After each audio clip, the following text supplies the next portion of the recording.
Tuesday morning meeting of the State Board of Education is called to order. Are there any additions to the agenda? If not, a motion to approve the agenda for today. Jim McNeese, seconded by Kathy Bush. Discussion. All in favor, raise your hand. All opposed? Abstentions? 801 with Ken Willard absent at the present time. He is planning on being here today. Our next.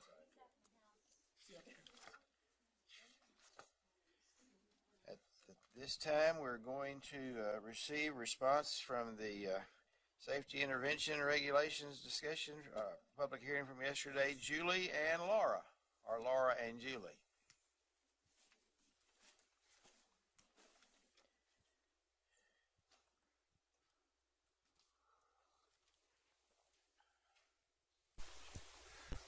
Welcome. Thank you. So what is being passed around is the staff response to yesterday's public hearing on the amendments to the Emergency Safety Intervention Regulations. It's just one page, two-sided, because of course we just heard from one entity yesterday at the public hearing, which was the Disability Rights Center. And so you'll see on page one, just at the very top, just a brief summary of what the Disability Rights Center said yesterday, and of course the staff response is that we appreciate those comments and we agree with them. And then the next two summaries you see underneath the Disability Rights Center, those actually came from an email that Rocky Nichols sent to Jim Porter last week, and it was requested that that email be included in your folders, and so you should all have that email in your folders. And then it was just two simple questions. He was just asking, was what was published in the Kansas Register the same as what we're talking about now? And it is. And his second question is, he was seeing some portions of the statute that were not in these amendments, and that's because this time around we don't have to update everything. We only had to update sections 1, 2, 4, and 7. And so sections 3 and 6 didn't require any changes, and so they're not being amended. And then if you flip over to page 2, the other comments we had were from the Joint Committee on Administrative Rules and Regulations, and they just had one suggestion, but it was really just something that needed clarified. And so Scott Gordon has already provided the agency's response, and he just clarified that point. There was a bit of confusion in the committee and some concern that perhaps parents might be getting notification of incidents via email when the parents didn't even have an email address.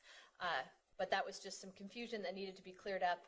A district could only provide notification via email if the parents asked for that notification via email and gave the school an email address and said, please email me these notifications.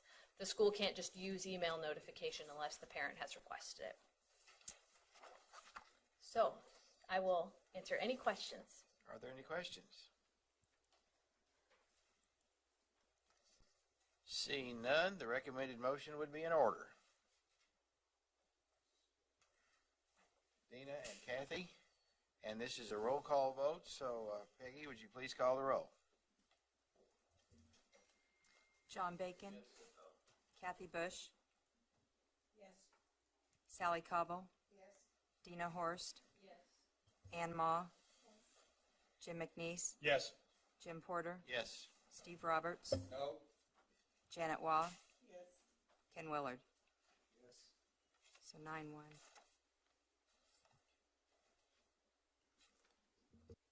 We will now receive so the motion carries. The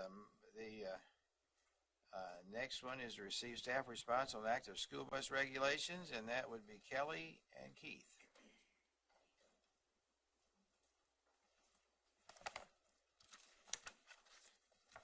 Good morning.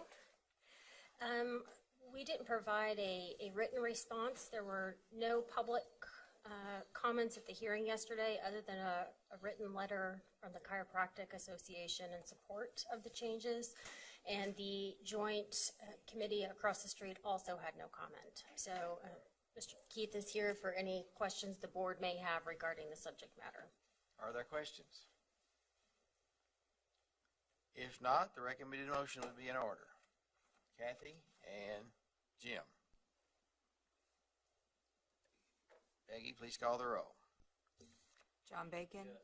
Kathy Bush. Yes. Sally. Yes. Dina. Yes. Ann? Jim McNeese? Yes. Jim Porter? Yes. Steve? No. Janet? Yes. Ken? Yes. 9-1. Next will be the received response of the Higher Education Accreditation Regulations, Kelly and Susan. Welcome again. Good morning.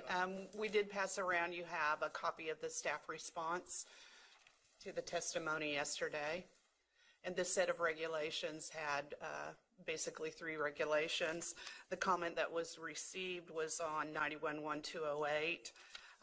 This is an amendment in the reg to allow access to require a release on an application form to allow KSDE to have access to Child Abuse and Neglect Central Registry. KNEA did present opposition to this, described what they felt would be the consequences of this. Staff response feels that this regulation should be adopted as presented. We do legally have access to that registry as needed. It has been used in the past, and the consequences that KNEA is concerned about, if we were to search and find reasonable cause, we would still follow due process as required by laws and regulations. I'm just going to back up just a second. I Okay. think you misspoke. We do not currently have access to that registry. So without this waiver, we are dependent upon third-party reporting to know when licensees or applicants are on the child abuse and registry. So that's why the waiver is important. So if in fact it showed that somebody was on the registry and it was there based on whatever standard that Adalia talked about yesterday, we could re-investigate that, or That's absolutely. we don't have to absolutely take their word for it. We can protect that person if it was a weak. When we become aware that somebody's on the registry now through third-party reporting, it follows the same process as anybody else. We investigate it, we potentially file a complaint, and then they are afforded full due process with the PPC process, and then it comes before the board for review. So we do not have to automatically depend on the registry. That is correct. We That can- is not what this reg does. It just gives the state board and KSDE the ability to look into that registry and see whether licensees or applicants' names appear there. Okay, thank you. Any other questions? Ann. I'm slow with the clicker, sorry. The registry we're talking about, though, you can wind up on there just because DCF found some, I forget what the term is, but I mean, I deal a lot with DCF in my work with the senator, and I know people get on there for some pretty spurious reasons, and if you can't afford an attorney, you can't fight it. So I believe you're placed on that registry if DCF has substantiated Right. child abuse findings. And Right. so that's a separate question, but what it enables us to do is then become aware that there was a possible issue and investigate it ourselves. Yeah. Right now, we don't know. I just think they have a point that, because I remember sitting through a hearing with a lady, they just railroaded her because she couldn't afford an attorney to fight it. And the charges were really bogus, but she lost her, in this case, a daycare license because she was too poor to hire an attorney, and now she's on that list. So, I mean, are we going to dig into all this and find out how they got there and what chance they had to appeal and all that stuff? That's what we do now when we're alerted that somebody's on the list. So, for example, if a school knows that one of their teachers was placed on the list, that's what happened a couple years ago. We were contacted and they said, hey, we had a teacher that had an incident here at the school. Criminal charges weren't brought, but DCF investigated and child abuse findings were substantiated. We investigated that. We had a full hearing in front of the PPC and heard testimony from the teacher. We heard testimony from DCF. I think the parent came, if I remember correctly, that could be wrong, had a full 4-hour hearing, I think, and the PPC made a recommendation that that woman's license be revoked based on the evidence. and the state board adopted that recommendation. So we're not saying that it's an automatic loss of license or denial, but we do want KSDE and the state board to know when DCF has substantiated findings of child abuse. Well, if they, what would be the opportunity if they're not a KNEA member to have an attorney? They're free to hire somebody, or if they are of a certain socioeconomic level, they can call, I'm sorry, the name escapes me now, but there is if you meet certain income requirements, there are attorneys in Kansas that can. Yeah, they don't, I can tell you for a fact, because we couldn't get one for this lady, they don't handle civil cases, which is really what this would be. So, thank you. Sally?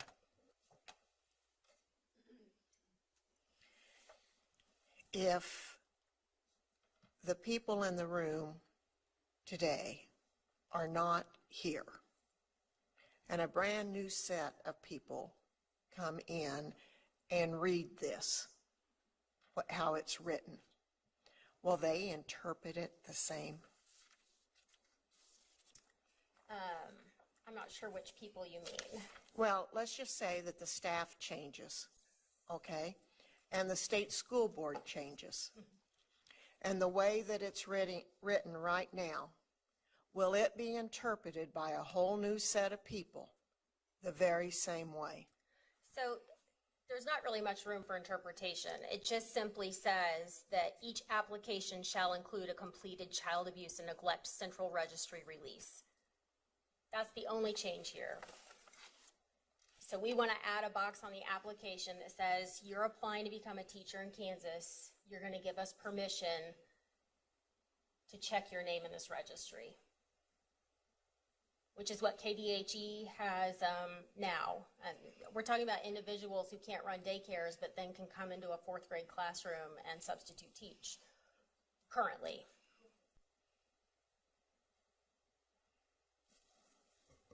I'm done. Okay, Dina?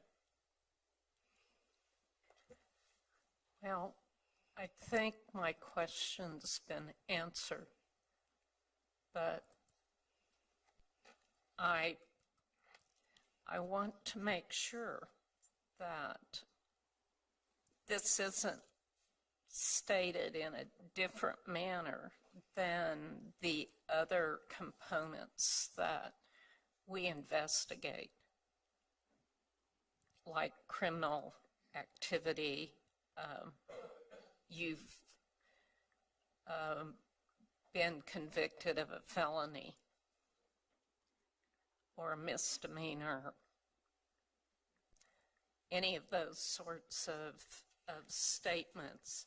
So it doesn't appear as if, as Sally was just saying, like, if you're on that registry, the likelihood of you getting a license is pretty slim.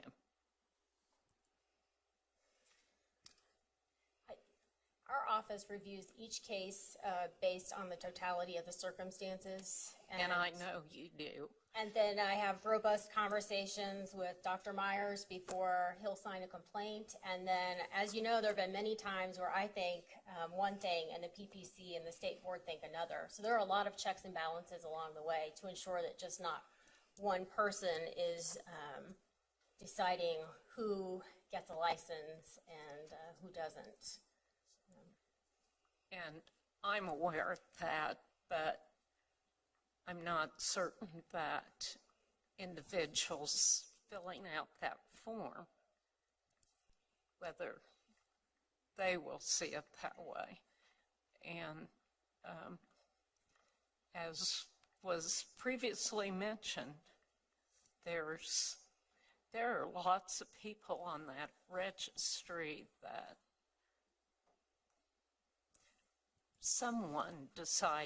one person decided to put them on there. It wasn't a board or a commission. So it's not that I don't think we should be aware, but it's the statement, the way it's stated. I'm not I just want to make sure that it's stated similarly to the way we look at other instances that might be investigated. So you're telling me that it really is stated in a similar manner? I'm saying that all that's before you today is adding a release to the application. The regulation under which we pursue these cases is not changing today. It still says that the state board may discipline or deny a license to anyone for misconduct or other just cause. Okay. That's not changing. Right. Thank you. Janet. Thank you, Mr. Chair. This is very concerning to me because I know there are people on that DCF list that absolutely shouldn't be there. You know, I've had some horrendous things in my own area. I mean, you've read them in the paper, you know, but the other side of the concern is the ones that really shouldn't be there. Maybe their spouse got mad at them or whatever, you know, and so I guess I have a couple of questions. Number one is, when you do an investigation, when one gets referred, you know, because of this or any other reason, maybe they shot another teacher, I don't know, you know, whatever. Does that become public record when they're investigated, and therefore, you know, everyone has access to that and remains public record no matter what the outcome? No, my work product is, I think, protected. When they were referred to the professional practices is what I'm saying. But once a complaint is filed, then it becomes public record. Okay, then, So the complaints are public. The regulation requires that documents supporting the complaint be attached to the complaint, so those documents become public record. In the past, we have had some cooperation from DCF, and the materials have been provided to us under the agreement that they would not be disseminated publicly. So we'll add a note to the complaint that says these materials are on file, but can only be released to the parties, for example. But yes, once the complaint process starts, it is a public proceeding. okay, because I mean, sometimes I think they have some that are not even substantiated, you know, on DCF, you know, there's just somebody's accusation. Then I guess my second question to you is this. I served on a local board for many years, as many of you know.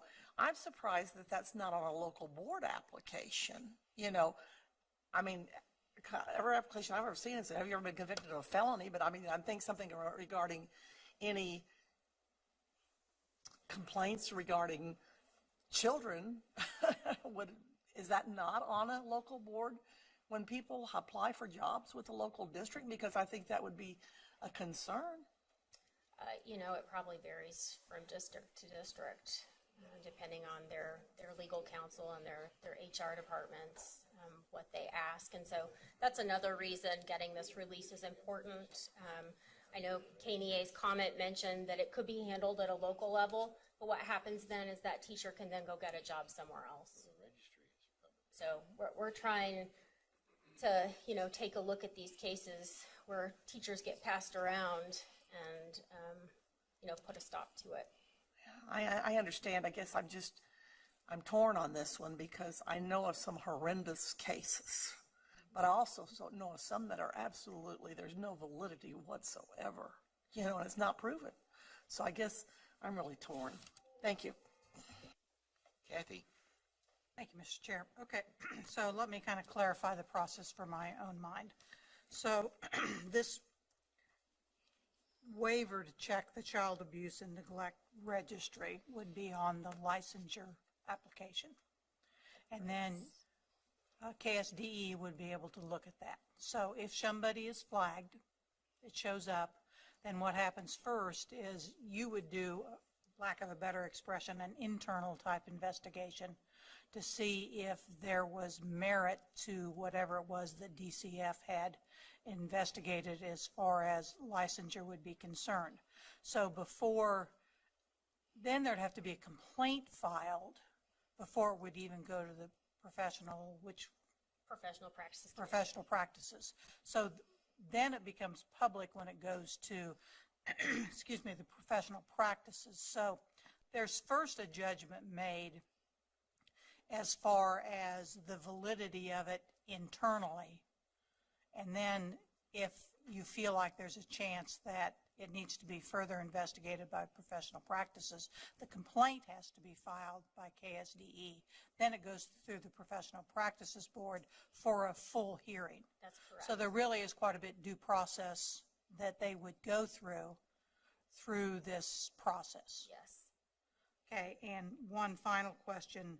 If they were on this Child Abuse and Neglect Central Registry, that likely would not show up on a background check if there was not some kind of charges filed. Is that correct? That's correct. We currently have no access to that registry. And unless criminal charges, that's not entirely true. If somebody were arrested, that also sometimes pops up on a background check. So if they were arrested for misconduct that ultimately didn't lead to criminal charges, but did lead to DCF findings, we may know about the arrest, but we would never know that they're on the registry currently unless somebody tells us, you know, a family member or a parent. And there are. I mean, I'm certainly, having worked in schools, I'm certainly aware that there's things on there that, most things on there are probably pretty valid, but there's some that probably are not. But there is an internal check before it goes to a complaint in the Professional Practices Commission. That's correct. And then, as always, you all retain ultimate decision-making authority in those cases. So there is quite a bit of due process. Yes. Sometimes we even ask questions. Yes, we do ask questions. Okay, thank you. Dina.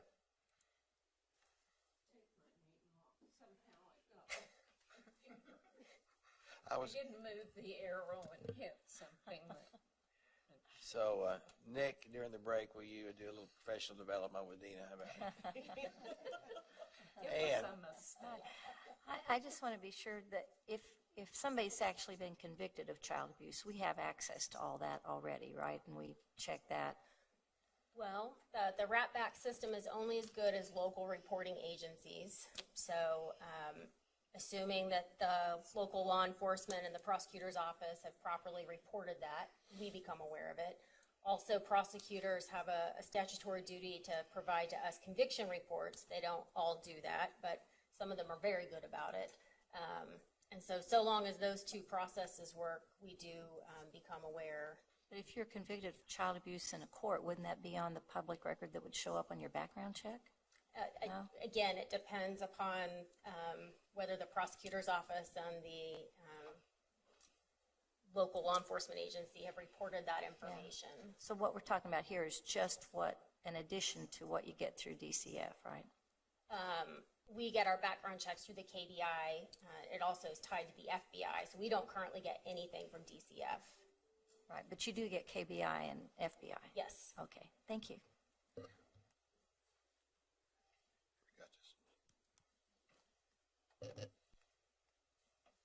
I think the conflict that we have, we don't want anybody that deserves not to have a license to have a license.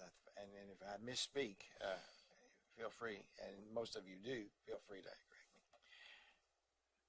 But I think all of us, especially those that have dealt with, know that there are people that maybe it's a great minority, but there are people that wind up on that list that probably shouldn't. Let me give you a hypothetical. 19-year-old college freshman comes home and has a relationship with his 16-year-old sophomore girlfriend, and somebody reports that. They can wind up on the registry, can't they? I'm not entirely familiar with, I don't want to speculate about what gets you on the registry or doesn't. I'm not speculating. I know that happened. They eventually get married. The same couple get married 10 years later. And I don't know the answer to this. At what point does that come off the registry?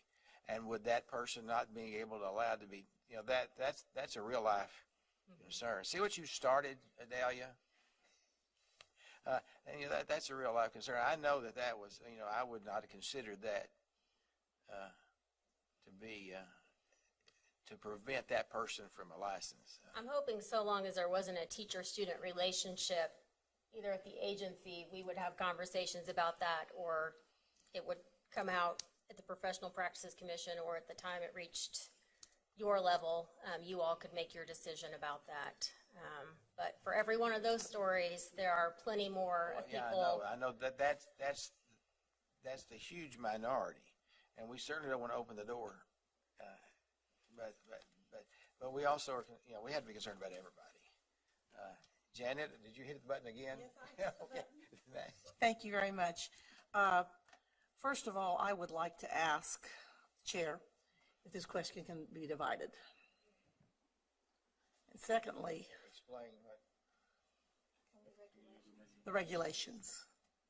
Could this particular regulation be pulled separately, voted on separately? Isn't there just this one thing? No, there are 4 regulations. 4 regulations, we could vote for 3 at once and then the one. Can we do that? At your request, we can divide the motion. Is that a Kelly question? I think that's more a Mark question. Okay, is that a Mark question? It's a somebody question.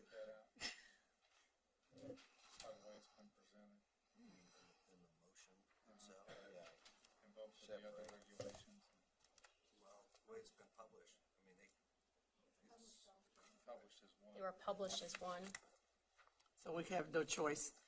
Okay, then my second question. Okay. If that's, Our attorney, the answer is no. thank you. Okay, then my next question is, if this motion would fail, I don't think that means that we are opposed to this, but I think we're opposed to the manner in which it's being done, that it could possibly be made public and we're hurting people. So I don't know if something else could be worked out, just especially on that particular one.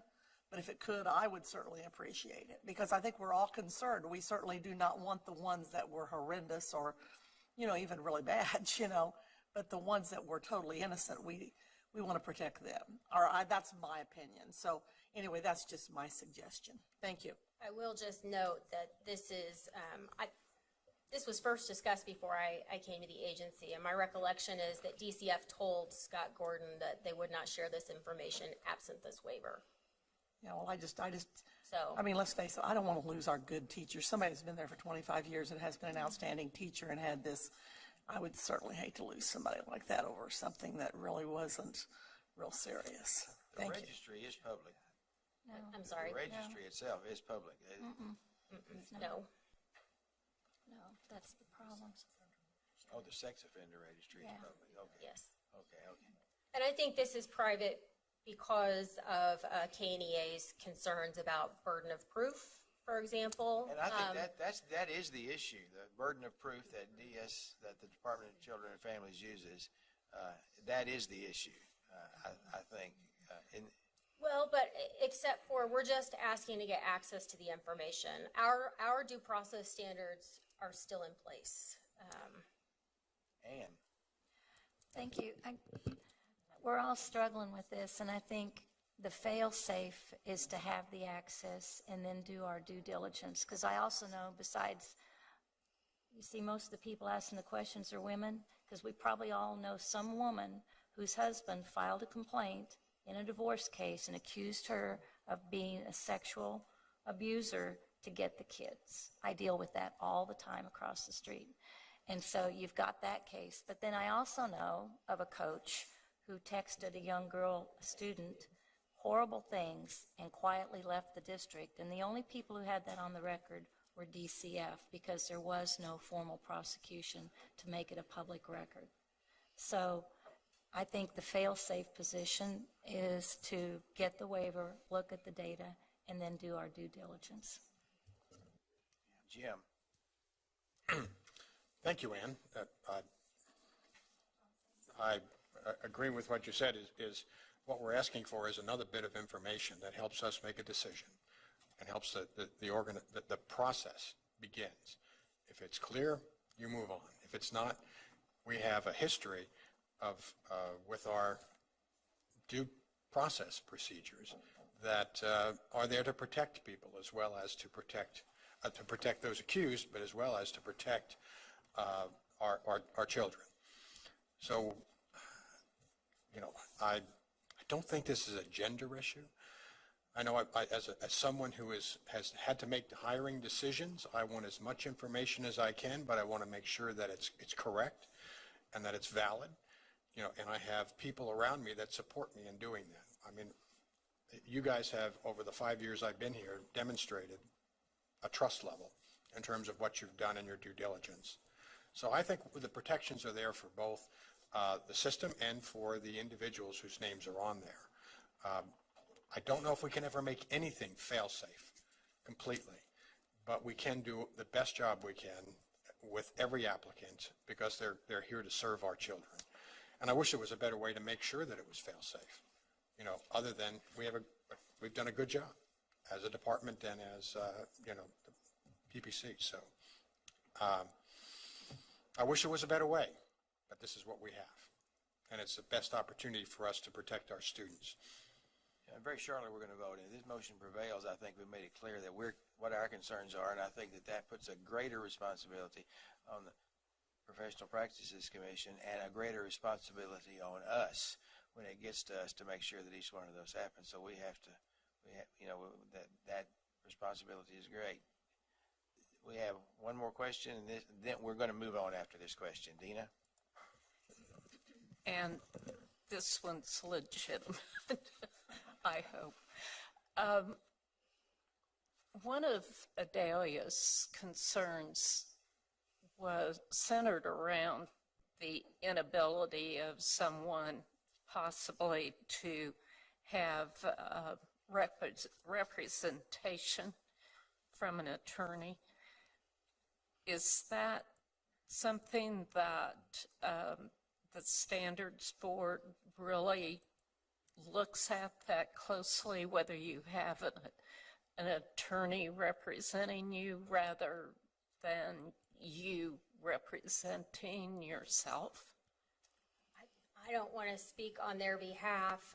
I know it came up in a hearing this past month, and that case involved a conviction, and my position is always, once you've reached the conviction level, we're not discussing what your due process was below, because our regulations allow the board to take action if there was a conviction and you have appeal rights and there are public defenders, and I don't want to hear you blame your lawyer. But the DCF proceedings are a little different, and people aren't entitled to representation as far as the state doesn't provide public defenders.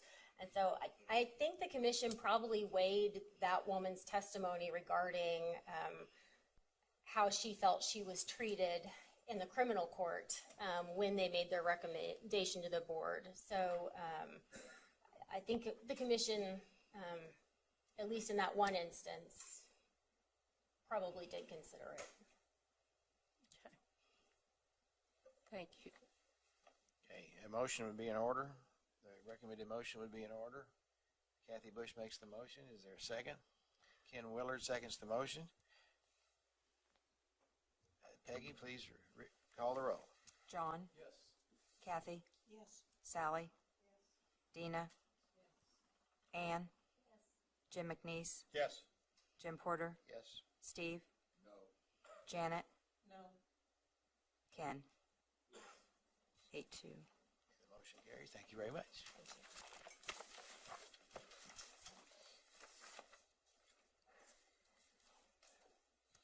It says on my notes that Mr. Dennis, unless he's at the State House, and I assume you're not, so welcome, Mr. Dennis. I've got 15 minutes. Tell you what, board members, Ken, this is worth your trip in, this next few minutes. Worth your trip in. We've got two distinguished gentlemen who was chosen as Senate youth candidates. They got to go to Washington and spend a week. Got to spend a day in the State House visiting with a lot of people. And the criteria for this, they had to be interested in government, history, politics, and they also had to be in a leadership role, have high academic achievement, high aspiration for college career, be self-motivated. In other words, just kind of walk on water. And these two gentlemen, one is from Holton, and Tel Whitmer's from Holton, and Jack Campbell is from Mill Valley over in DeSoto School District. And we've asked them to kind of review briefly kind of their experience as a Senate Youth candidate, and particularly about their experience in Washington, and a little bit with you, and then they'll give you the opportunity to ask some questions. But two super guys, and you might want to, gentlemen, Tel, we'll let you go first. You might want to introduce the honored guest you have with you. Jack, you and then you can follow Tel, and then don't forget your honored guest, though, because you might not get away home. It's a long walk.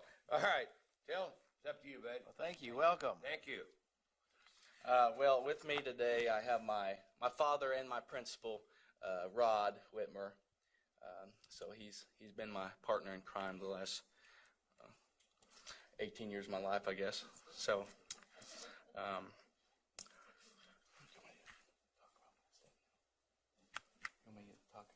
Yeah, just go right ahead. Yeah, take right off. You're the king of the hill. so I don't know how much you guys know about the Youth Senate program. Do you know very much about it? Just assume we don't know anything. Okay. So, the United States Senate Youth Program was passed by a Senate resolution in 1962, and there's a total of 104 delegates, 2 from each state, 2 from the U.S. territories, and 2 from the Department of Defense educational activities. And it's all privately funded through donors like the Hearst Foundations, who are also giving us a very generous scholarship through this program. And so there's a week in Washington that we attended, which I'm going to speak to you about, and that all the transportation and hotel and meal costs and expenses, that was all paid for by the Hearst Foundations as well. And so throughout the week we were broken up into groups with our military mentors, and these military mentors guided us around, kept us in line throughout the week, and they were absolutely fantastic people.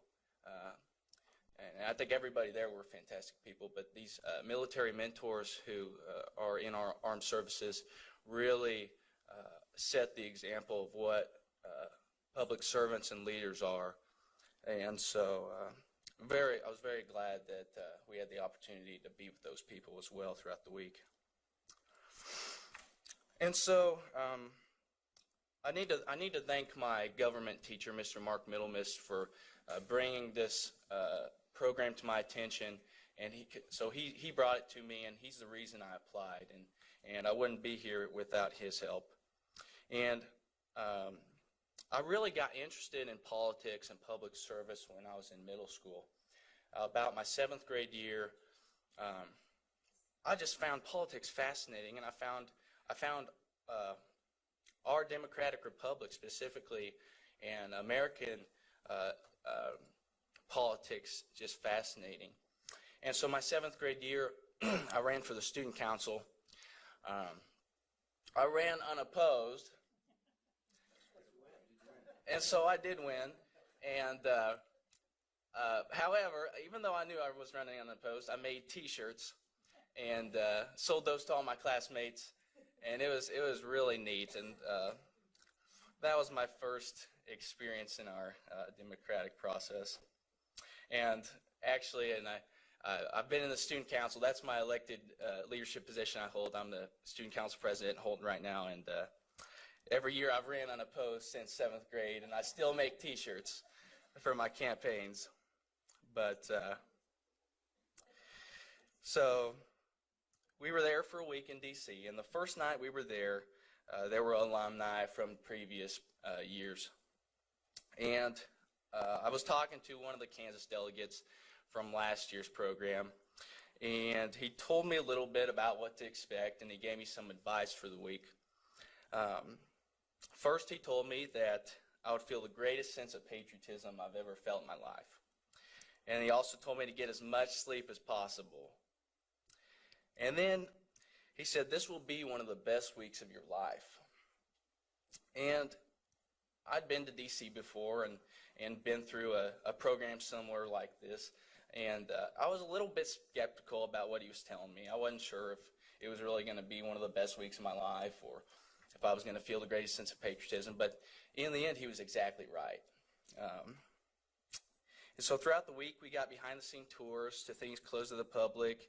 We heard major policy addresses made by senators, congressmen, other officials in government, and we also got a meeting with the president, which was really neat, and also a meeting with the Supreme Court Chief Justice Roberts. So I'm just going to give you a little bit about my favorite parts of the week. Sunday, we toured Mount Vernon, and that could not have been a better way to start the week. To be in George Washington's home. Something that's really important to me is agriculture, and that's what I'm passionate about. And we were touring the museum at Mount Vernon, and they had an exhibit about George Washington's pioneership in agriculture. And George Washington was very much a pioneer in agriculture and what he did. And to me, that was just fascinating because of the emphasis they made on that and the emphasis he made in his life in agriculture specifically. And so that could not have been a better way to start the week.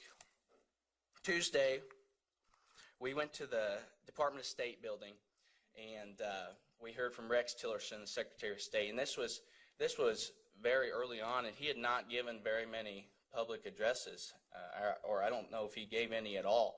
And so it was an honor to be one of those first groups that were able to hear him speak to us. And he really impressed me with his speech. He talked to us about personal integrity and character, and that really hit home with me. Just really phenomenal guy and to be in that position of Secretary of State. And that night we had the chance to eat in the rotunda of the National Archives. So, and that was awesome, just because we were there with the Declaration of Independence and the Constitution, and it was just very inspiring and very impressive. So Wednesday night, we had the annual reception with our senators and delegates, and that's when we got our chance to take our pictures with our senators. Some delegates didn't get their senators at all to come see them, and that was sad. But Jack and I ended up getting a picture with Senator Roberts and Moran, and we got to speak with them. And Marco Rubio came in, and I ended up getting a selfie with him. And he said, "Wow, do you lift weights?" And I said, "Oh, yeah, I guess." And it's like, that's what I used to look like.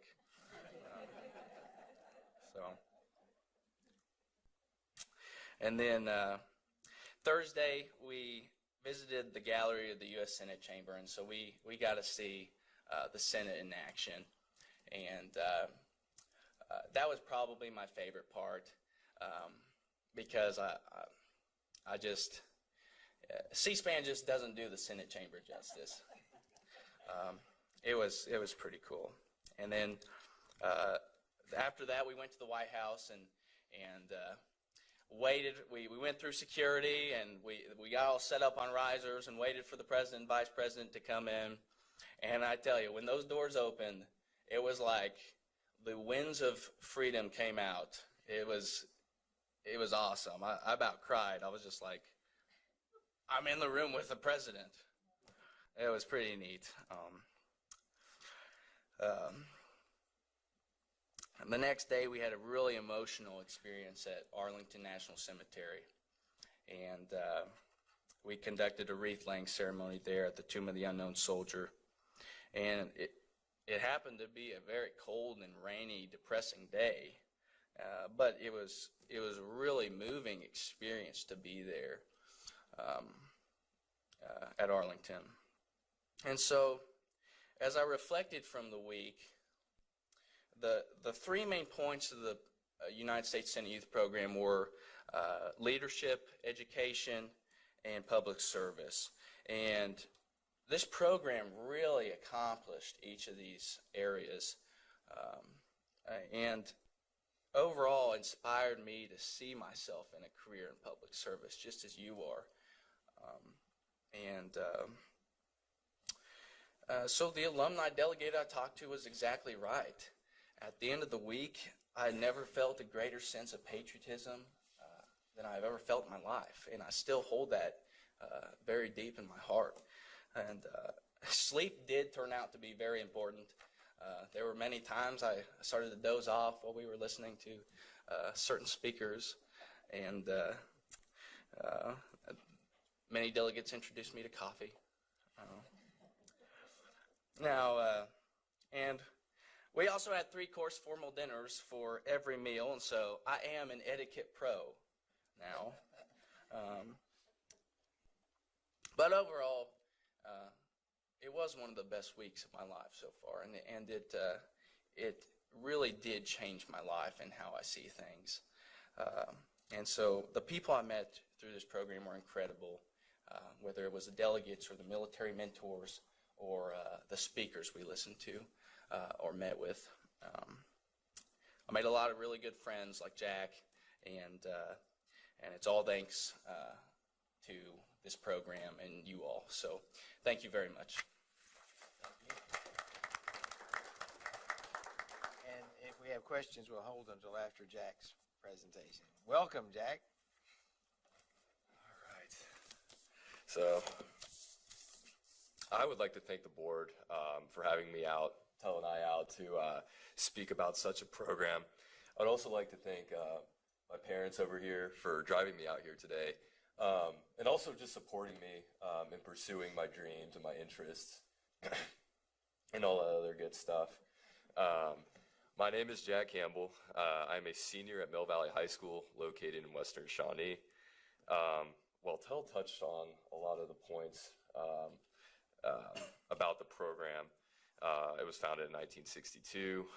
In order to qualify, an applicant must hold office in their communities. I hold student council office, as well as I serve on our school district's student advisory committee.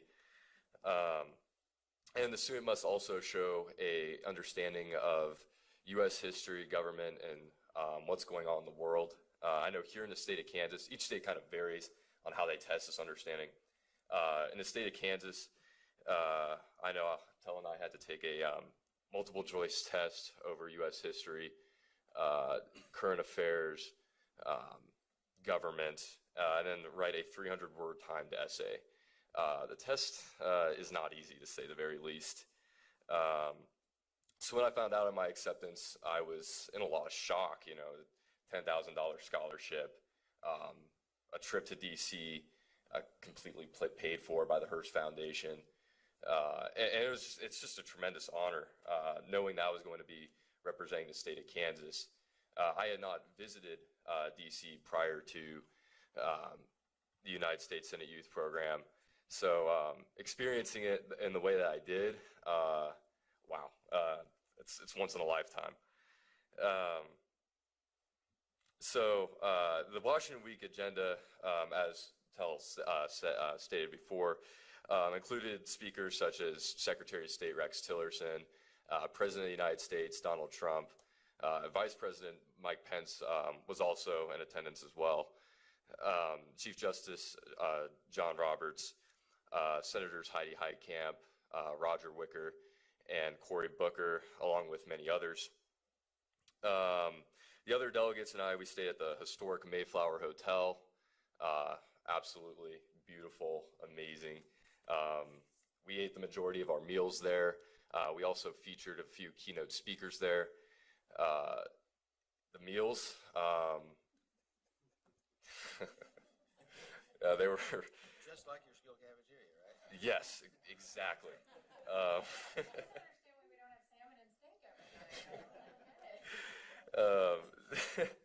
Yeah, it was, yeah, the meals were superb. And the military mentors were just awesome to have around. And yes, they were there to chaperone us, keep us in line, But they also offered us just great advice in general. They offered us more insight as to what, maybe a career in the military is like. And also, the military mentors were all really highly educated people.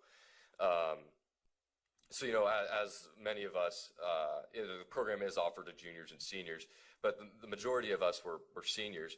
As we embark on college and those next 4 years, they offered great advice as to what those 4 years may entail. So a few of the big takeaways I got from the experience came from Dr. Carla Hayden from the Library of Congress and Secretary of State Rex Tillerson. Dr. Hayden spoke on the importance of compromise, and she is quoted, "Compromise is our legacy. It is the legacy of this country." And she's absolutely right when she says this. When I think of compromise, I think about our founding fathers. And you can just look at our bicameral legislature as an example of that. And that is a compromise. And so I think that was a very powerful quote, and something that, I wish to pursue a career in public service one day. And that's something that that quote that I will, and just an idea that I will forever take with me. And Secretary of State Rex Tillerson also offered some great advice on personal integrity, taking an oath and having a professional reputation. So, committing to something and taking an oath. If you hold office, you must stay committed to your constituents and the importance of that. He also included stay tuned to your surroundings. Don't make prejudgments about the people around you. This was actually a fantastic piece of advice, especially for that week alone.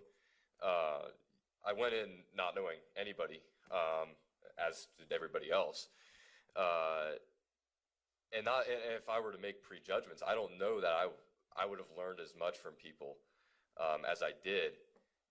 It's kind of a weird thing to say, but I have at least 2 friends in every state of the union, as well as the District of Columbia, and then of course the 2 military kids. I think one was from Germany and the other was from Turkey. So I can now say though that I have friends in all those places, and that's really neat. And Secretary of State Tillerson's advice on that is definitely valid. And he said, embrace accountability. And this was, he kind of took a different angle on accountability, embracing accountability. That's kind of interesting. He kind of talked about how you can't be too hard on yourself. But to also stay focused.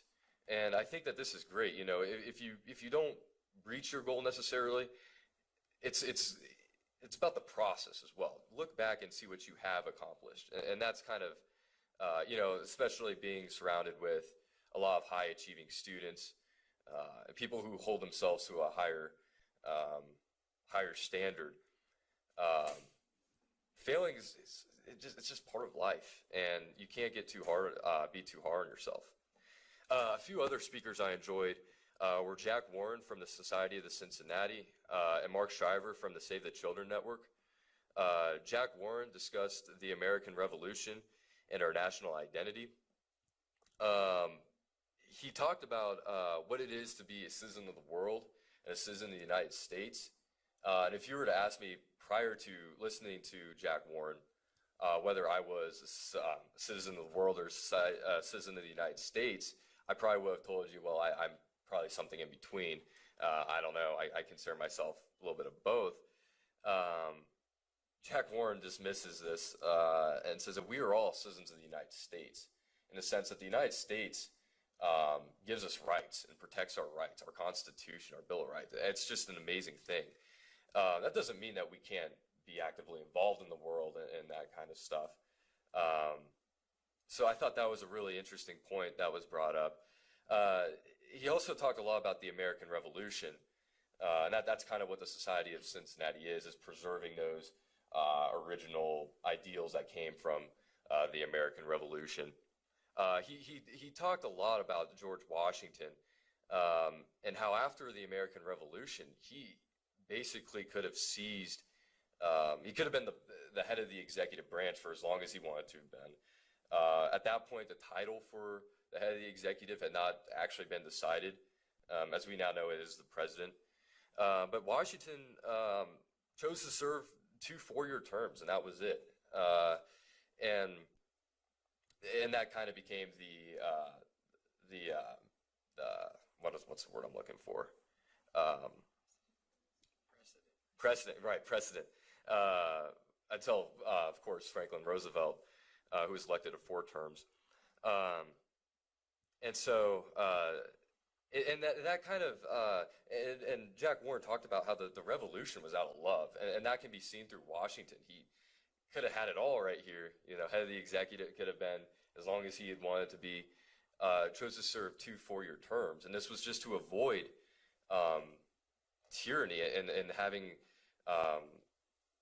the people's freedoms taken. And that's kind of what the American Revolution was. So I really enjoyed Jack Warren. And then Mark Shriver from the Save the Children Network talked a lot about his organization and what they do. And also how important it is for us to get involved. Even now, being senior in high school or freshman in college next year, there is still, we can do something. And I don't have him quoted word for word. I didn't have him quote word for word in my notes. But he said something along the lines of, you will never get a real sense of how government works until you actually get up and visit people. And there are 2 instances, actually, 2 of our congressmen here in the state of Kansas, where they have kind of touched on this point that Mark Shriver brings up. While I was a freshman, I was serving at the community service hours at the food kitchen in Kansas City, Kansas. And Representative Yoder was there helping out. And I was kind of taken back for a second. Here's a congressman who makes laws on our behalf, is in D.C. Voting on our behalf. So I kind of thought that was humbling that he would come and, help prepare meals for the homeless. And that was really something that will stick with me forever. The other moment was when Senator Roberts came to my school to applaud our administration and our school board for adopting healthy school lunches, a health standard where we are taking in a green, I think it's a vegetable, or I said vegetable, a green and a fruit every day as a part of our meal. I wish they served the meals that they did at the Mayflower, of course, but I don't think those would fit the health standards. But it was just another one of those moments where you're just like, here's Senator Roberts coming from Washington, D.C. to visit with a group of seniors at my school. I still got a picture with him, of course.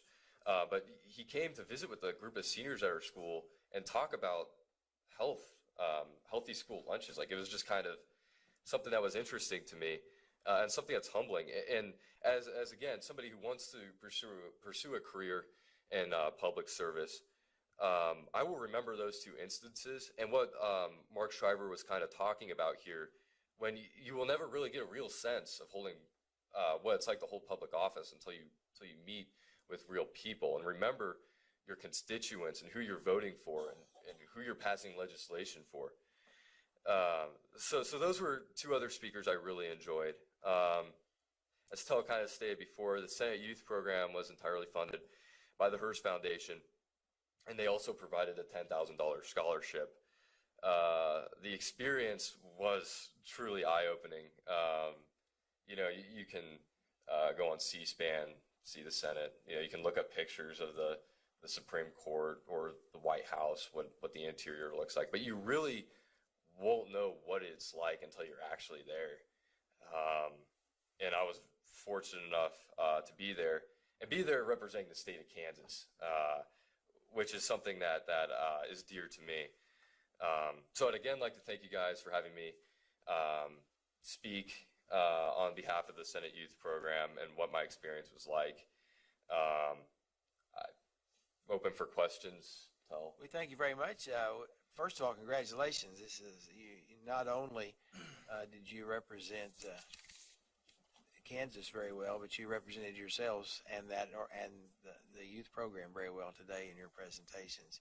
We're going to take an opportunity. We have certificates that we want to present to you, and so we're going to take listen to the words, board members. Brief.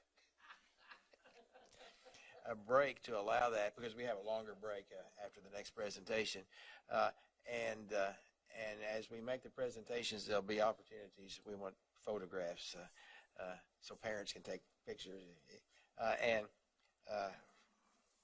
in Holton, that is in Ann and Dina's school representatives. You want to make sure that you're involved. Anybody can be involved in the pictures, but John and Steve are in the Mill Valley.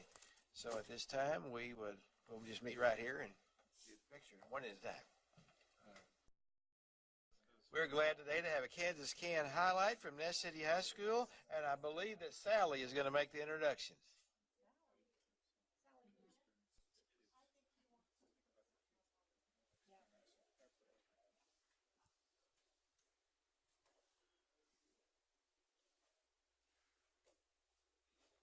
Well, it is with great pleasure that I get to introduce the next agenda item.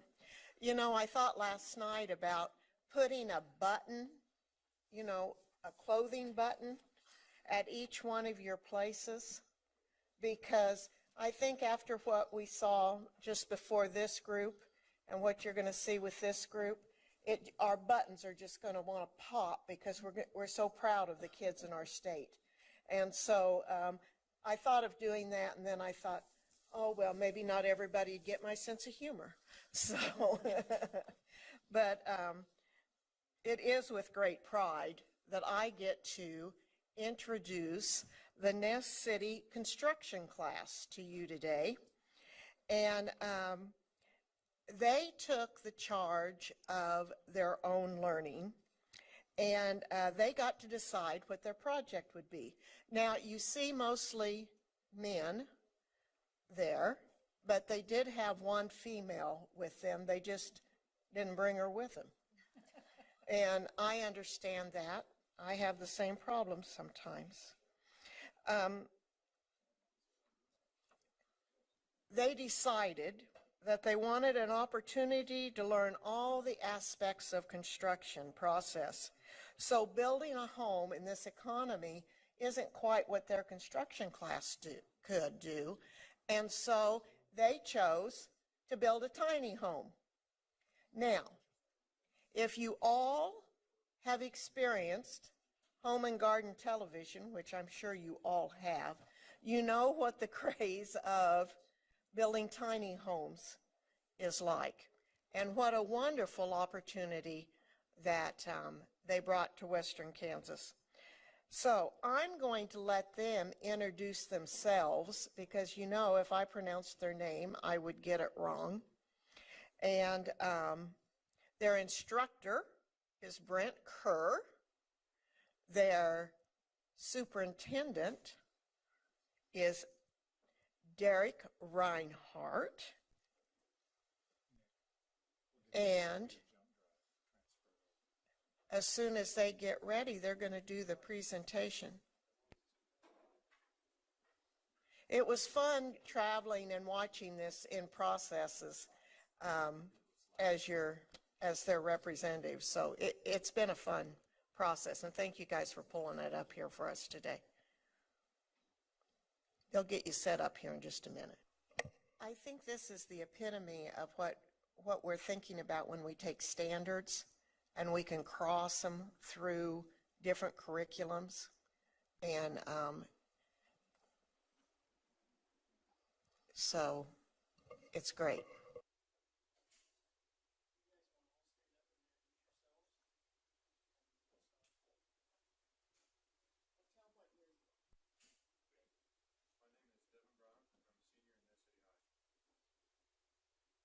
My name is Leviathan Kelly, and I'm a senior at Ness City High. My name is Logan Schlegel, and I'm also. My name is Chris Logan. I'm a sophomore at Nest City. My name is Ryan Gable, and I'm a freshman at Nest City. My name is Tyler Whipple, and I'm a sophomore at Nest City. I'm Blake Horn from Nest City, junior. My name is Luis Gomez. I'm a sophomore at Nest City. My name is Levi Crosswhite. I'm a junior at Nest City.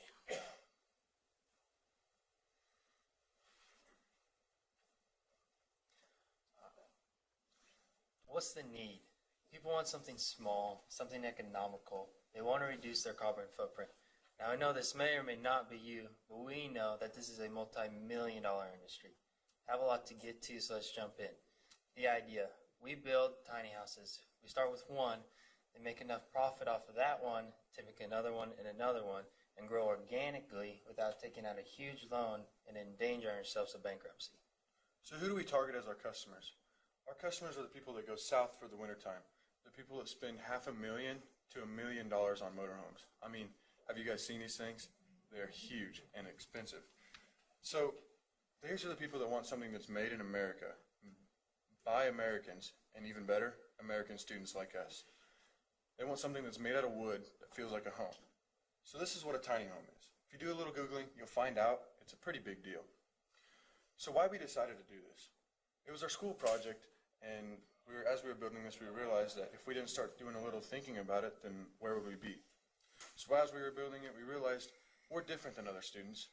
We care about quality, and we want to do a good job. So if we're having a good time doing it, and we want to do it as a living, then wouldn't that be a great idea?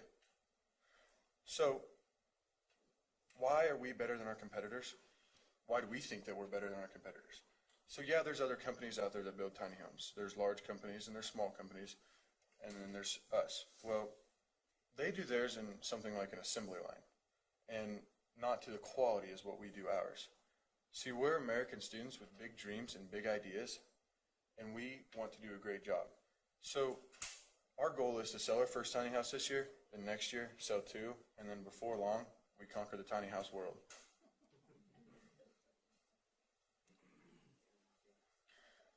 Tiny house, big learning.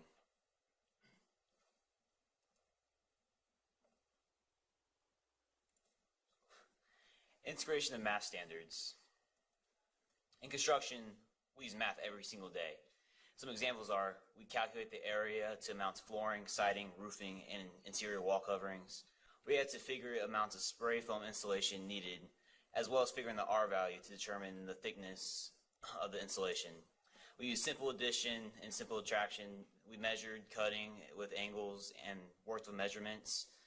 We also used the 3-4-5 rule, which is a lot like Pythagorean theorem. And in the blue, as you see, those are the state standards for math. And I'm just showing you that those standards, we use them every day in construction.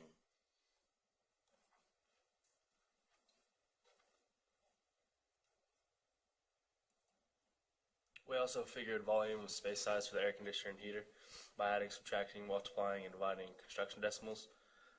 We also drew scale plans for the tiny house on AutoCAD, which is an app on the computer, by using multiple math concepts to solve construction problems.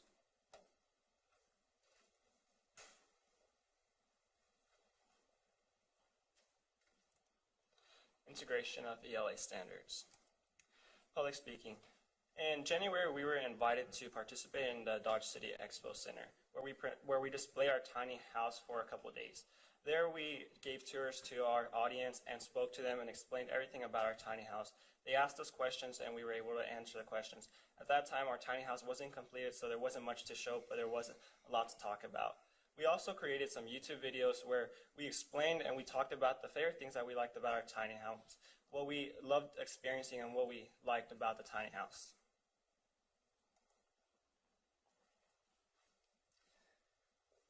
We've competed at many entrepreneurship challenges. What you heard me and Devin do at the beginning, that was our 3-minute elevator pitch we gave at the state one in Hayes just a couple weeks ago, because we placed second at our district one, and we were able to get a wild card spot.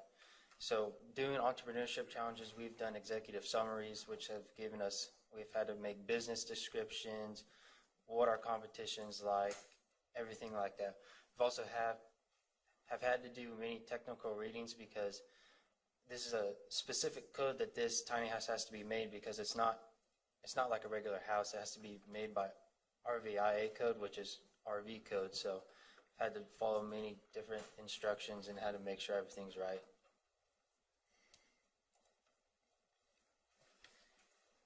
We also had to do production and distribution of writing. We had to use Twitter, Facebook, as well as a blog site to publish information about our house. We are working on a published article for a newspaper to get the word out that we're trying to sell it, and we will have to proofread it and review it to correct any errors to make sure it's right.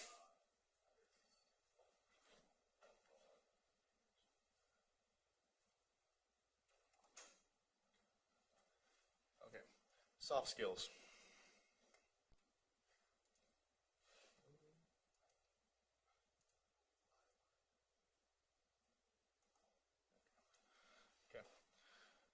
We had 14 high schoolers work on this for 2 hours a day.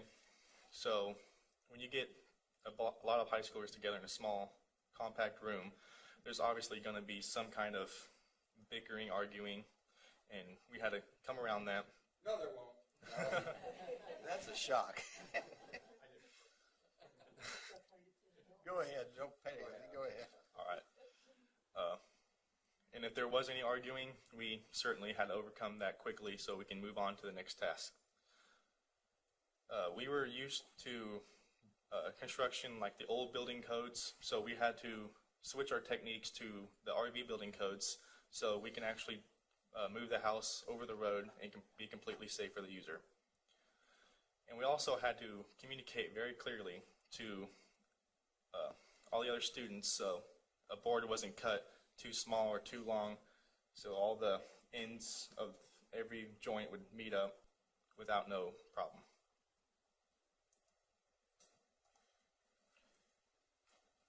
Sustainability. So as you can see here, a normal house with around, on average, 2,500 square feet uses around 12,000 kilowatt hours a year, versus our tiny home, which is super energy efficient, uses 900 kilowatt, around average 900 kilowatt hours a year. And that is saving money, saving a lot of money, reducing your carbon footprint, everything. I mean, what's not great about it? So tiny homes, they take advantage of a natural build and features like to save energy is using larger windows for natural light and natural heat. Lofted bed so like in upstairs, it brings the heat from downstairs, as you would see in any other home, to make it more comfortable and for some people to sleep in more of a cozy feeling. So, yeah.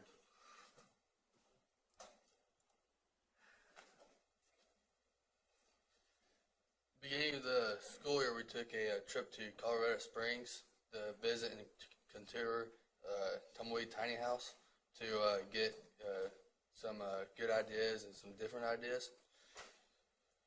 And then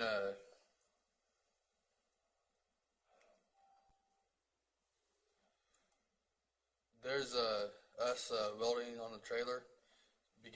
Before we started welding on the trailer, we drew up some plans to what we thought it would look like and stuff. There's a 5-inch channel iron on the outside, and there's a 3-inch channel iron going across, and it's on a 16-inch base with two 7,000-pound axles. And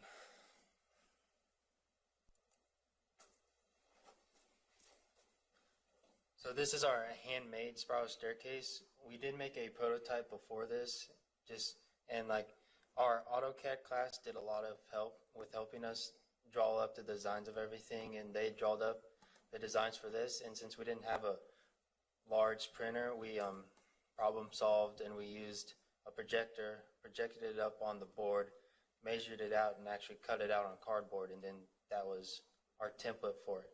And as you can see, we made it on the 4x4 base, and then screwed all the steps in, and then our curve is actually 3 8-inch piece of birchwood pine that we laminated together, and then we finished and stained it.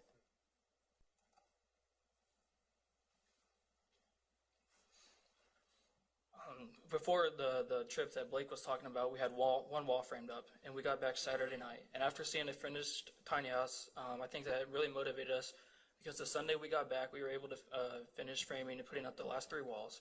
After we framed the 3 walls, we started to work on the trusses above the 2 lofts. After all that was framed, we put the sheeting on the house, and when the sheeting was on the house, it made the house really take shape. And all aspects of the house were completed by students. That is true with the electrical and plumbing as well. After the house was wired and the sewer and water lines were laid, we had the house certified by a master electrician and master plumber to make sure all our wiring was right and the pipes were laid correctly, so make sure everything was up to code.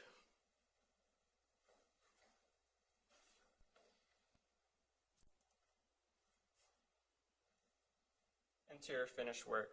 As you can see in our tiny house, we decided to paint it gray from the inside. We didn't want our audience to come in and see a plain cabin RV, so we decided to go with a different style. As you can see, the ceiling, we painted it washed white painted, and we distressed it with sanders. We also had custom-made cabinets and cement countertops. They were installed by business local owners that were in our town too. Unfortunately, we weren't presented. We were in school. We were in break when they were being installed, so we didn't get them see it installed. We also installed a railing for our door, a sliding door, so we could either slide to shut the bathroom door or the laundry room.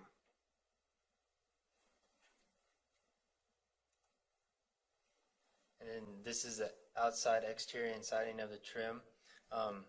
When we were on KWCH 12 out of Wichita, we actually, James Hardy Siding approached us, and they actually donated all the siding, took the time out of their day, came down to Nest City, and showed us the proper way of put up siding, plus gave us a few tools to help us start out, which we thought was very helpful and tremendous for them, and so we've been trying to help them too. But it's a concrete siding, and then we have the trim all around the doors, windows, and then we also we actually put all the trim on spring break, all the siding and trim on spring break. So that tells you how much we've been into this project, and we've taken time out of our schedule. Our teachers have been taking time out of their schedules. It's just been amazing. We have high rated wind shingles. I mean, we've came 60, 65 down here all the way from Nest City, and they're still on there.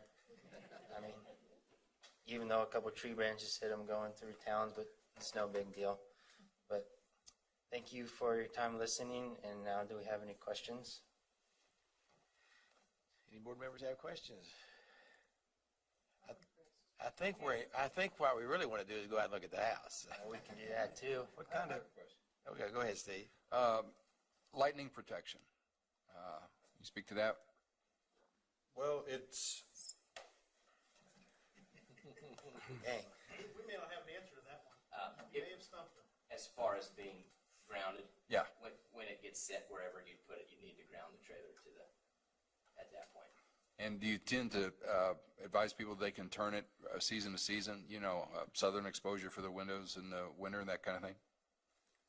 I think that would also kind of be to their discretion. I think that's a great idea. I hadn't even thought of that. You probably would want to put some sort of skirt around the bottom of it. But if you're willing to change it up as far as lighting goes, I don't think that would be a problem. Thank you. It's very interesting. Is the plumbing in the floor? yes. Yeah, and it's all insulated so that Yes, it's sir. protected against the winter? Yep. Yeah, what kind of siding is on it? It's a concrete siding, James Hardy siding. It's a little heavier, but we got it donated for free, so and we're there to support them as well. How long did it take you to build this thing? We started on it September 19th. Of 16? Yes, and we got the metal September 19th is when we got the metal to build the trailer, and then it took us, I want to say 221 days, 211 days or something like that, and now it's where it is now. So it's 98% of the way done. We just have little touch-up things to do. What do you have in it? We have $24,000 in it. That's materials? Yes, sir. hold it around if you guys are getting paid? So we have it, okay, we have it listed for $59,900. Yeah. But in my opinion, I believe that that is a bang for your buck because as you saw earlier, we went to Tumbleweed Tiny Homes in Colorado Springs, and they have a 26-foot deck trailer, which ours is a 24-foot deck, and ours has more square footage than what their 26-foot trailer does, but theirs 26-foot trailer is going for $72,000, as to where ours is going for just under 60. What was your break even in your Our business description? Break even was roughly $38,000, so that's working full time on it. If you figure your labor, that's what I was after, yeah. 38,000? You guys did a good job. Thank you. Let's go look at the house. Let's do it. I ask the board members to be back at 10 minutes till 11.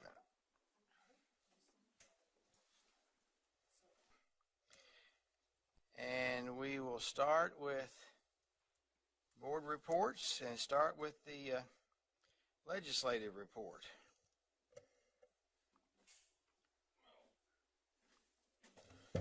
That was quick. Well, Dina, anything happened this morning?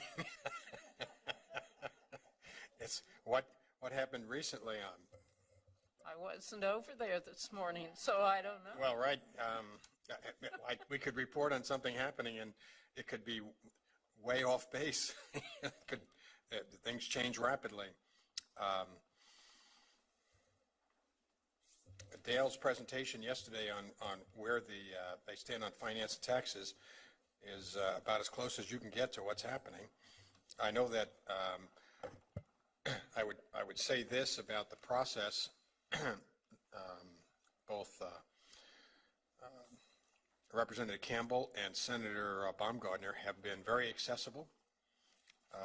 The committees have been meetings have been very good. They're eager for information from us as well. They've worked very hard.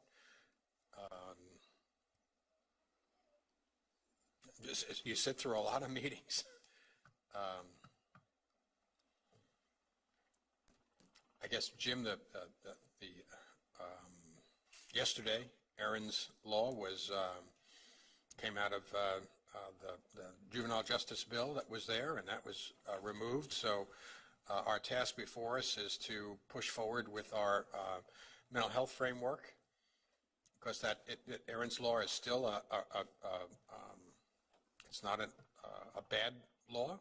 We're not opposed to it, but we are opposed to the enumeration of different issues that come before the legislature, and they put in a specific bill, which basically asks that some time, typically an hour or 2 hours of in-service training, be provided to all staff members.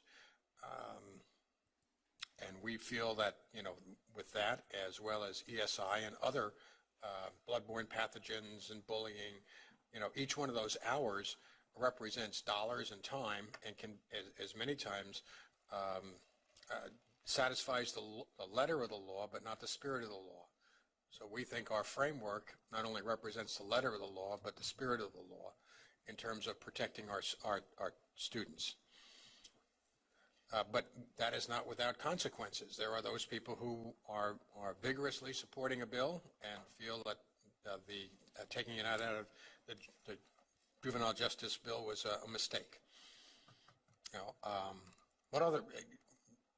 Well, and as we The only other thing that I remind people is that Randy is speaking to the Senate Select Committee on School Finance in 548 South at 1:30, and I think if any of us would like to hang out a little longer in town, he'd probably appreciate our presence. Yeah, otherwise there's not a lot happening, but the big discussion for us, and not just, and I'll speak about our dollar recommendation in a moment, but is accountability and how important it is that we take very seriously, the accreditation process that we've established. That is a core element in the finance. That we spent a lot of time. In fact, Randy, that's your theme this afternoon, I believe, and your speaking is the accountability. And in some ways, we're asking them to trust us. We feel, I think, as a board, very confident that our accountability measures within the new accreditation model are valid and purposeful and will meet their stated goals. Others have felt like in the past possibly we haven't been as vigorous in enforcing those accountability measures. But I will quote Representative Campbell, it's not our will to not accredit schools. As a matter of fact, using the business model, the banking model, it is to move those who are in violation or not meeting standards to help them meet them. Because sometimes I think people are looking for scalps. And that's not what we're looking for. Our accreditation method is to ensure that schools are, in fact, meeting our accreditation measures, our accountability measures. So that's a little bit of a fight. You haven't non-accredited anybody. It's almost like preventative medicine. Yes. You want to catch it at the beginning before it becomes terminal. Yes. So you can take those actions. So one of the questions they have is, why does it take 5 years for the accreditation process? And it's just like the banking. Why does it take 5 years? It's over time. But actually, in our accreditation model, schools can begin the process at their point of choosing. So their choice is to start in year 3. They start in year 3. I see Kansas City, Kansas, not starting at year 1 and doing a needs assessment and moving forward.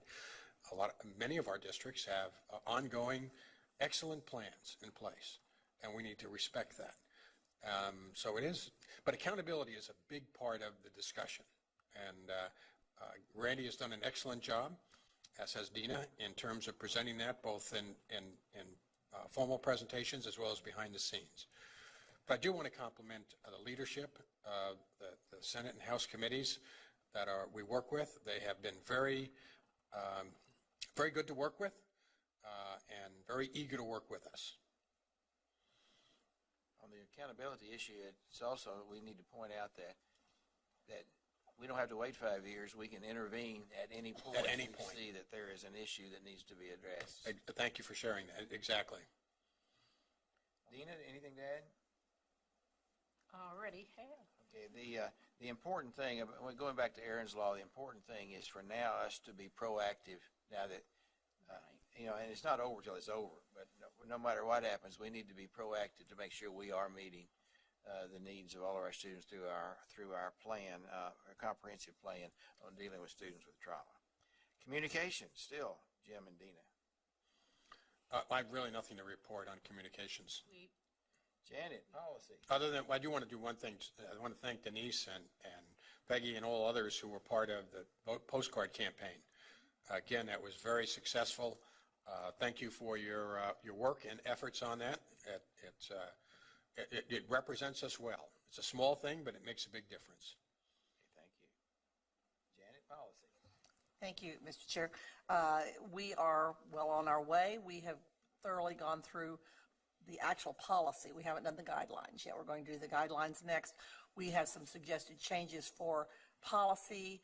We will meet again next month. We have one policy we're tweaking wording on. We're not totally comfortable with what we have. We want to make sure we have it correct. So I would say there's a possibility of maybe we might make the first presentation next month, but it possibly will be the following month, and then we'd vote on it on just policy, and then we'll start looking at guidelines. I can't believe in as many years as I've served on this darn thing, we keep finding, but new eyes see new things, so, and I think we have a good committee and things are going quite well. Thank you. We're anxiously anticipating that. I know. I I want you to know this is such an exciting, rewarding committee. That's what we got off of it. Kathy, what about Keisha? I want to encourage everyone to be on it next time. The High School Activities Association Executive Board in July interviewed and recommended for hire and did hire a new executive director. Gary Musselman will, this coming year will be his last year, and the new executive director-elect is Bill Faflick, who was the, or still is, but till the end of June, assistant superintendent in the Wichita School District. So he will be coming on board July 1 and will be executive director-elect for 1 year, working with Gary and learning the system, although he knows quite a bit about Keisha. He's been on the executive board and the board of director for a number of years of Keisha. So he will work on that and be executive director formally July 1 of the following year. The executive, well, actually the board of directors this last month voted to support and send out to membership the reclassification of football. There are two separate reclassification proposals that were voted on by the board of directors. One was for football. The other was for the other athletics and activities, quite frankly. And what they will do now is they will go out to all of the classes and have to be voted on throughout the state before they would actually be formally approved. So that process will be taking place, I believe, in the fall. So that's kind of the big things that have been going on at Keisha lately. Anything you want to else about the board of directors? Well covered it. Yeah, so that's it. Thank you. Mark, attorney's report. Thank you, Mr. Chairman.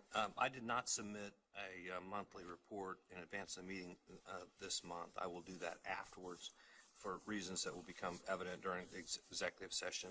I wanted to reserve providing detail to the board about some of the activities related to my work in the last month. I will submit that afterwards, so you have a chance to ask any questions after that's submitted, and I'll answer those either before the meeting or next in the June meeting. In terms of the update and action items, the School for the Deaf, the negotiations come up this time of year, every year, unless we get a 2-year or 3-year agreement. There are very minor changes. I was not able to get the feedback from the groups before, in advance of the meeting, to circulate for your review, but I did this morning get those red line changes. The administration team at the School for the Deaf has agreed to the changes, and unless there are any significant objections, the KNEA team will be ratifying their portion, and then I asked that that be put on the June agenda for an action item to approve changes to the July 1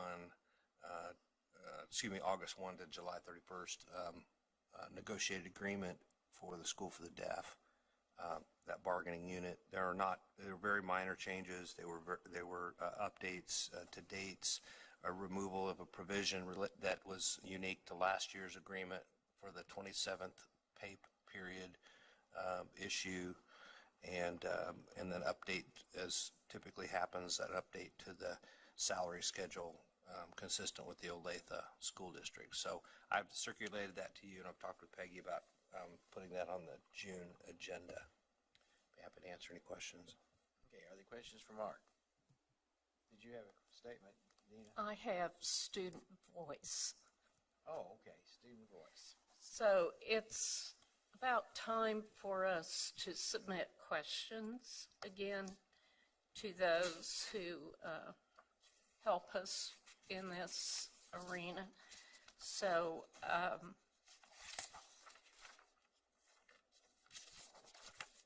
I'll pass this out. And one of the things we talked about, that Peggy and I talked about, was that One of the questions was, had to do with student diversity, and the answers, a lot of students didn't answer that question. Plus, those who did, it was clear that they probably didn't know what we were really talking about. So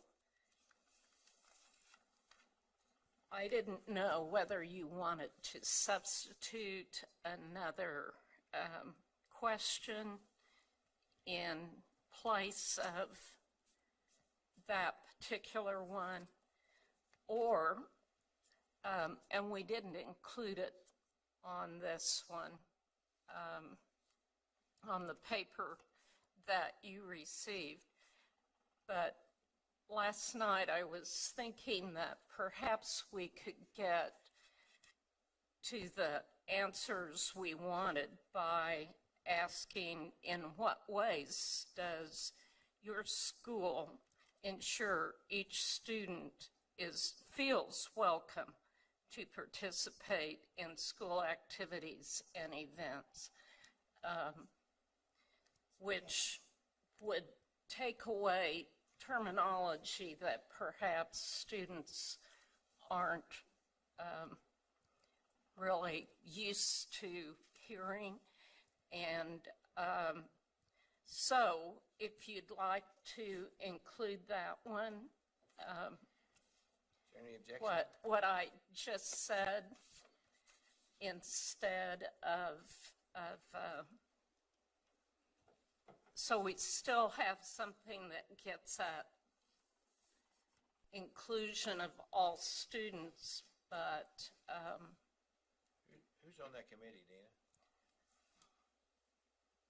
me, myself, and I. Ann and Sally, would you be willing to join that committee? I'd be glad to help her. And then whatever you decide, we'll. Both of us, both of you. So I guess that makes you chair, Dina. And so then then whatever you decide, it would be your responsibility and your authority to do that. Okay. Yes. I was going to bring this up later in a future agenda item, and I don't know whether, and maybe that's where we need to have it anyway, but in what Dina's just reported, I wonder if we need to maybe have a question on this. I have a great concern about bullying. And I've had several calls recently from people in my district regarding bullying. And also, I'm sure the majority of you have heard about that show, 13 Reasons Why. You know, so I'm wondering if maybe we need a question, but I'd still like maybe to have a agenda item on that in the future, because I think as hard as we've worked as a state and as hard as our schools are working, there's still some gaps there. Even on the agenda item, what specifically are you asking for, Janet? These are questions we asked the students. These questions. I don't know. Yeah. Because I don't know if there's more we can do or we can help our schools with. I really don't know. You know, I mean, is there more that can be? I don't know what I'm asking for, Jim. I just know that I'm concerned, and I didn't know whether a question could be asked to the kids, how we could do this, help with this, or I don't know. So I guess maybe I'm leaving it in your hands for you guys to figure out what I'm asking for. I've heard some statistics lately that the incidence of bullying is decreasing, but I think what I see and what I hear about is more of the social media type cyberbullying. And I know there was a presentation last month on social media, which I didn't get to hear, but I wonder if there's a way we could talk about the social media components and what schools can do to assist with that. Because, I mean, quite frankly, kind of since I retired, that's become such a much bigger issue. And an issue that students have to deal with and teachers and parents have to deal with. So maybe a focus on the cyber type might be an angle to go on. Sally? I agree that something on social media around that cyberbullying and everything, but I think we need to ask if there's anything the schools are seeing that we could do that would help them with the issue. I don't know we all know it's out there, but we don't know really what the issues are that some schools are having to deal with that maybe there's policy we could help them with. Well, and also some of the student voice can give us a. Right. That's what, well, I'd like to go back to this 13 reasons why. I watched it. My daughter encouraged me to, and frankly, I encourage everyone, all the adults, to watch it. And then you can decide whether it's controversial, but you can then determine whether or not you feel your children should watch it or, young people should. And it's Netflix? Netflix. And I'm telling you, I felt it was well done. But one of the things that came up, which I don't know that we could do anything about, but I mean, there were several things that happened, 13 things, that happened to this girl. One of them, it got brought to me this week, was there were remarks written on the bathroom wall regarding this girl. I got a call from a parent. She pulled her child out of school. She's going to homeschool her now because they couldn't figure out who had done it. And make a long story short, she pulled her out. She's going to homeschool her because of the same type of comment was written about her daughter on the bathroom wall. I mean, so I guess that if you see these, anyway, after watching that, this last week, I've had 2 contacts on it and different things. But anyway, so that's my concern. Okay, let's make sure that gets on our agenda conference. Okay, we're now going to go to individual board member reports. We're going to start it with Jim and come this way down the table. Well, I want to share with you, I was at Mays South Middle School recently, and they had a thing called Bull Rush. And it involved the entire middle school, and it was on physical education and fitness. And they have actually built this course where the kids have to run like a mile and a half, and then around the campus, and then they basically swing through, jump over, and trod through mud. And it's a community event. Parents are there. Kids are all there. It's a lot of fun. And I compliment the physical education staff and stuff. It's just one of those fun things at school.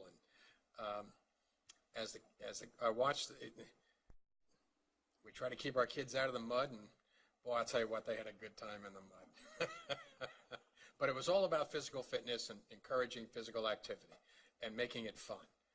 Not burdensome and punishing and what have you, So it was great. A lot of fun. The other day I had the honor and privilege of being part of a group of educators that from South Central Kansas that met with Ron Estes, our new congressman, replacing Mike Pompeo. And he's on the education committee in the House. And the first groups that he's met with since he's returned his first trip to Washington and back. It was a very good session.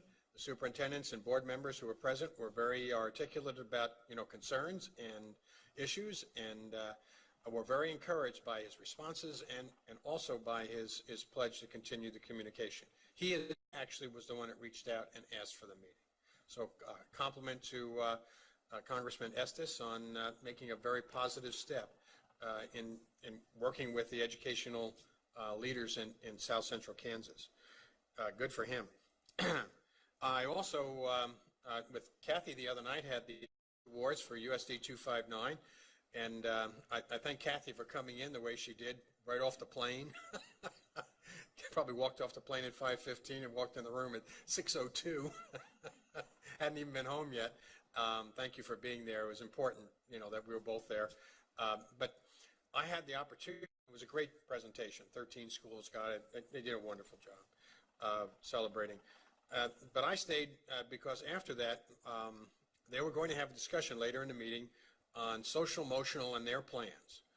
And they had a report by leadership on their plans to implement social standards in the district.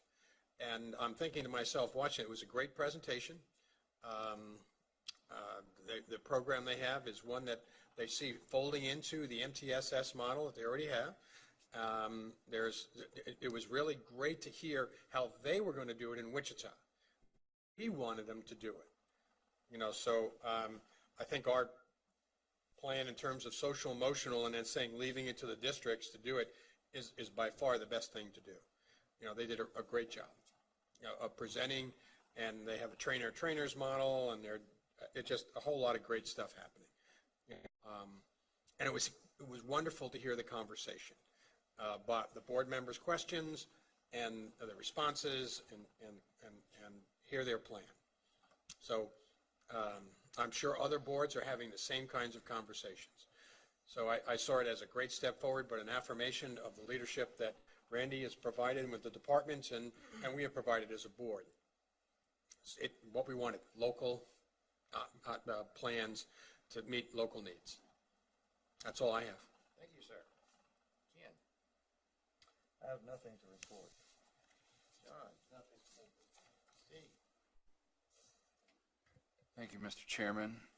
My agenda is on that two-page handout I gave at the March meeting, and I gave just to John and Ken at this meeting. I feel privileged to have been an employee of 4 Kansas school districts over the last months, 3 of which I served through Morgan Hunter, which is having their substitute teacher appreciation picnic today in Lawrence. I hope to make it before I tutor in Overland Park later today.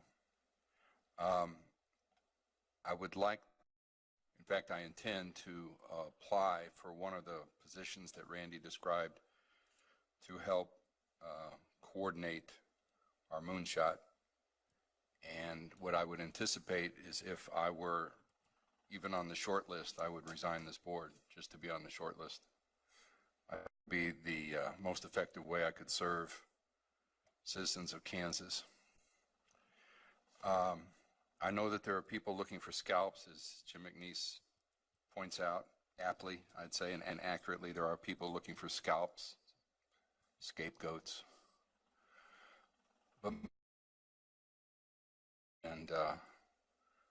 I was in a high school I won't name on Monday, and it was just inept. It was the best way I can describe it. It was just an inept effort at education. Half the kids weren't there.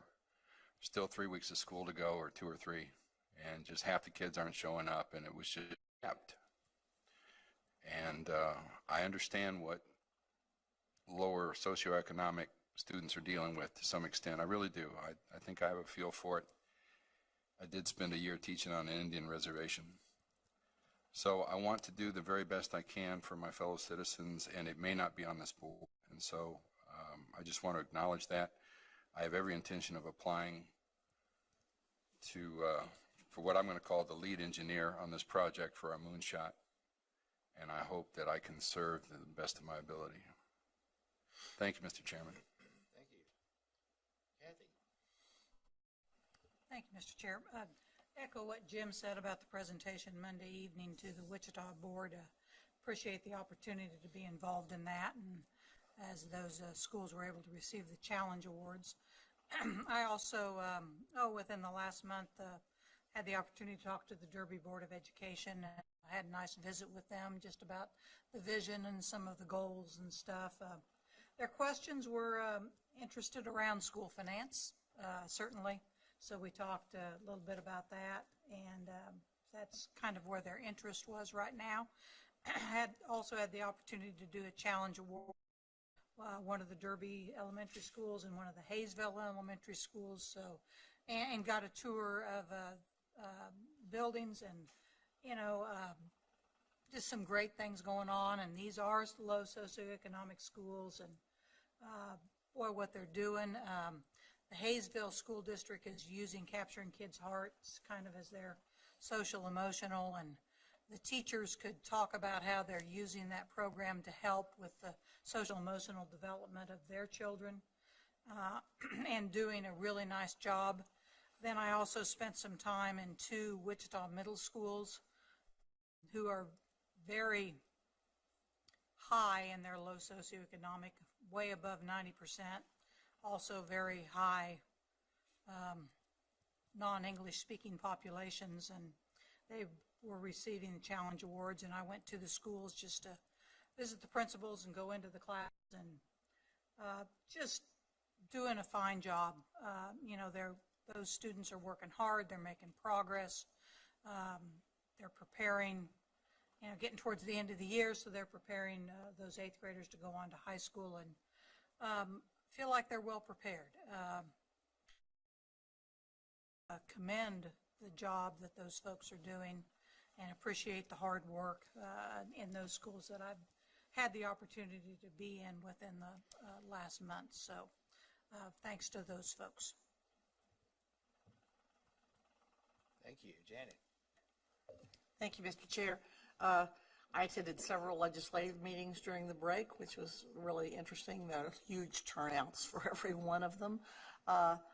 I finished up the Challenge Awards, and if anyone has any suggestions on doing them differently, please let me know. Where I went, they were very excited about having them. I went to 2 assemblies, you know, is where I did the last 2.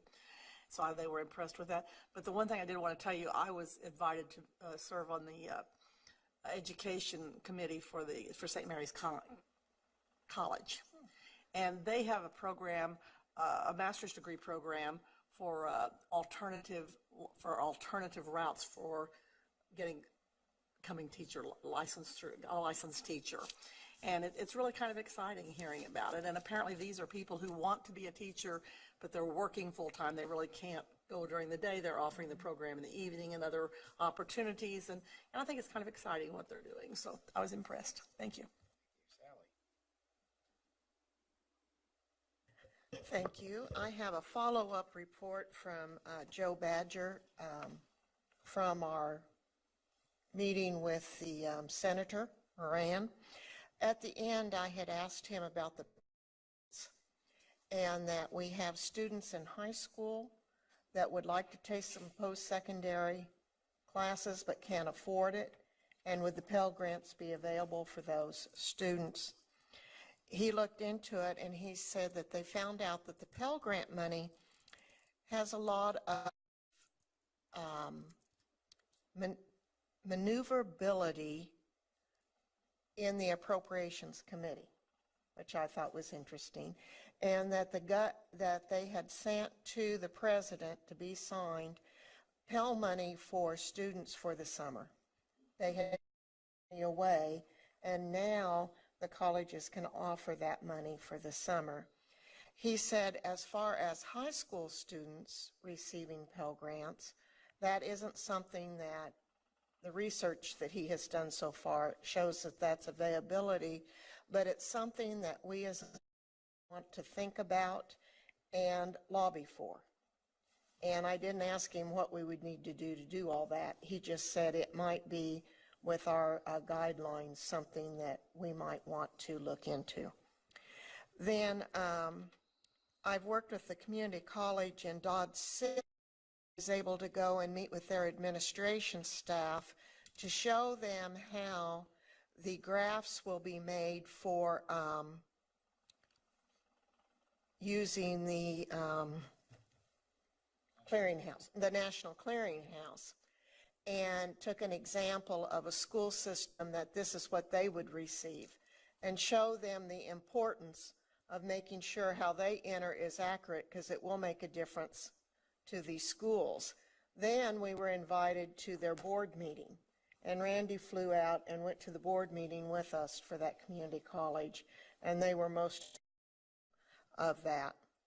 Finished up, I did some challenge awards, but I had one meeting that was kind of impromptu that were teachers in Dodge City that are in the K-State trying to get the teacher leader law. And I was sitting there, and if any of us remember serving with Bill Wagner, you know, that was such a big deal on him. And I thought, Bill, you're still alive and well. And I thought, if when some of us go off, if there's some programs that we were so, you know, supportive of, if they're alive like this one is, after we go off, we'd all be really proud. These teachers are so excited about this chance to do this, and they all are required. You guys might know this, but I didn't. When you're in that leadership program, you're all required to take a project and do it in your school.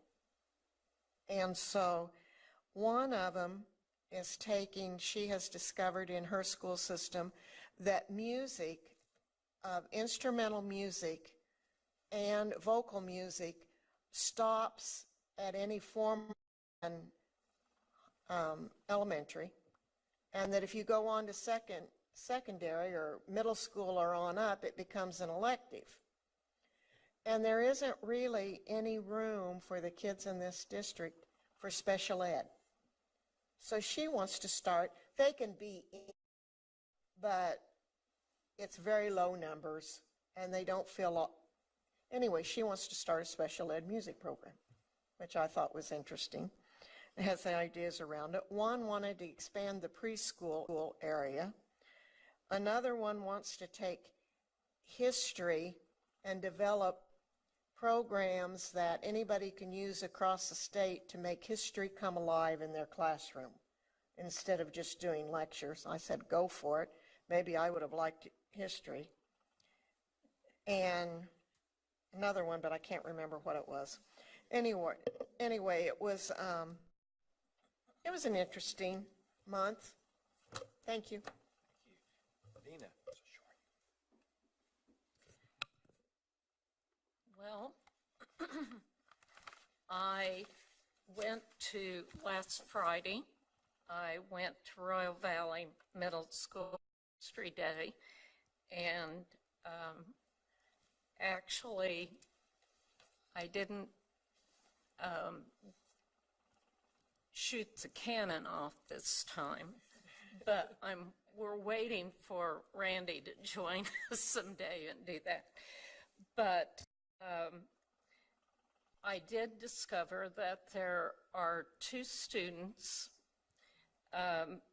who won some contest, state contest in history with their project, and they will be going to DC to present it. And I thought it'd be a good idea in the summer for when they return that we would hear from those students.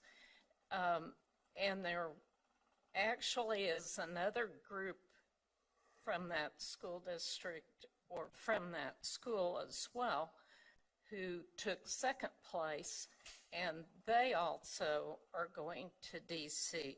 So there's an interview process, and it sounds like it's involved, as well as they have to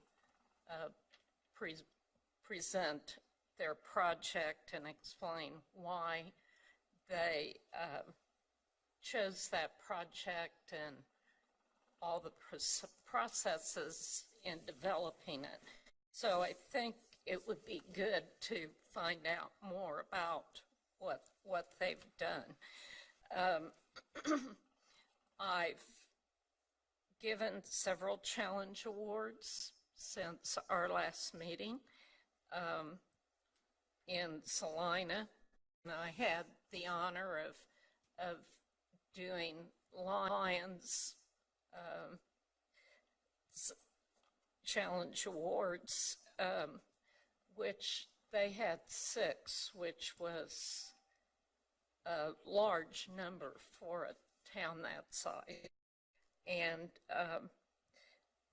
I had the opportunity to go before each school and assemblies in each of those schools, and they were so excited, and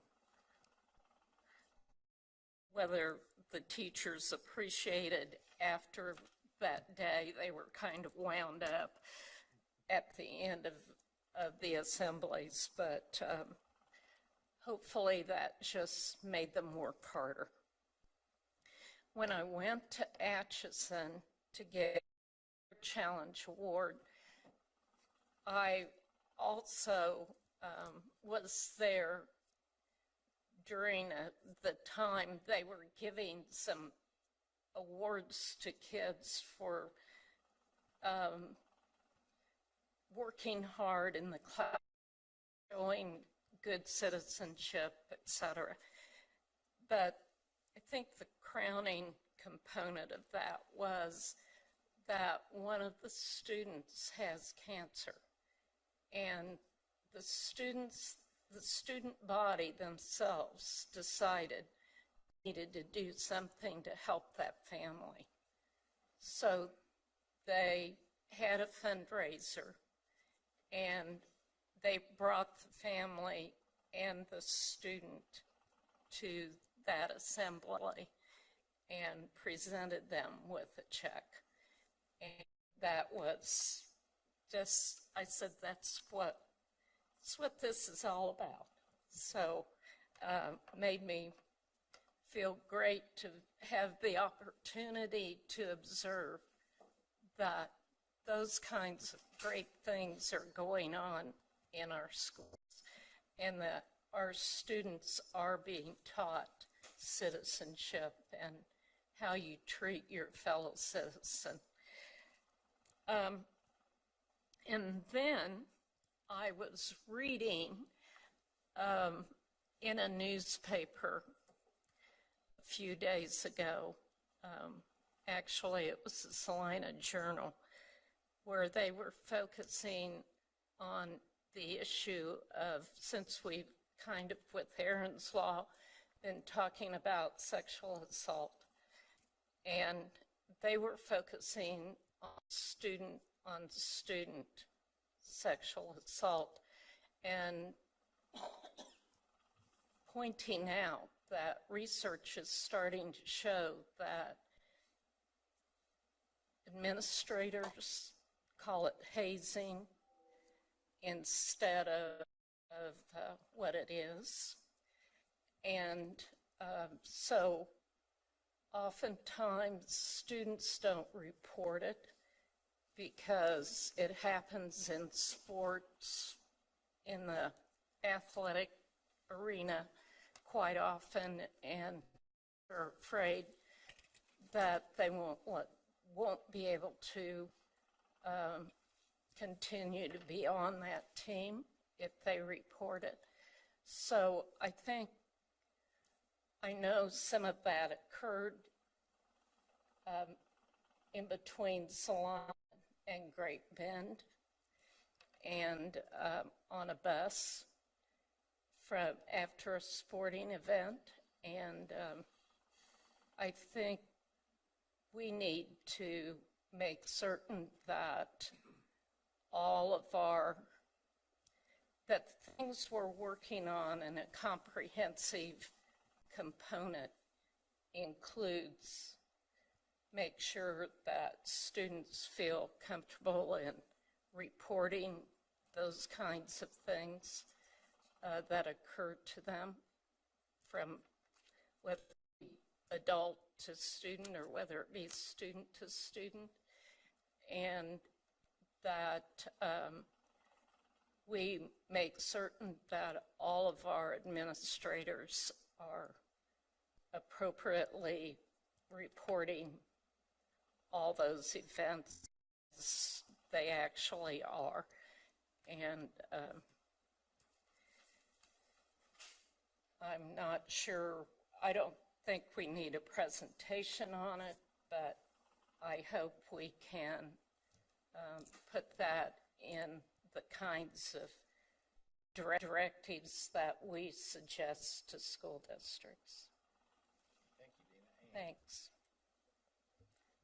Pretty ordinary stuff. Finished up the Challenge Awards, and that was really fun. Over in Lawrence, they did it in conjunction at the grade school, which is more fun than doing it at a board meeting. But they had their monthly awards ceremony, and they're the knights.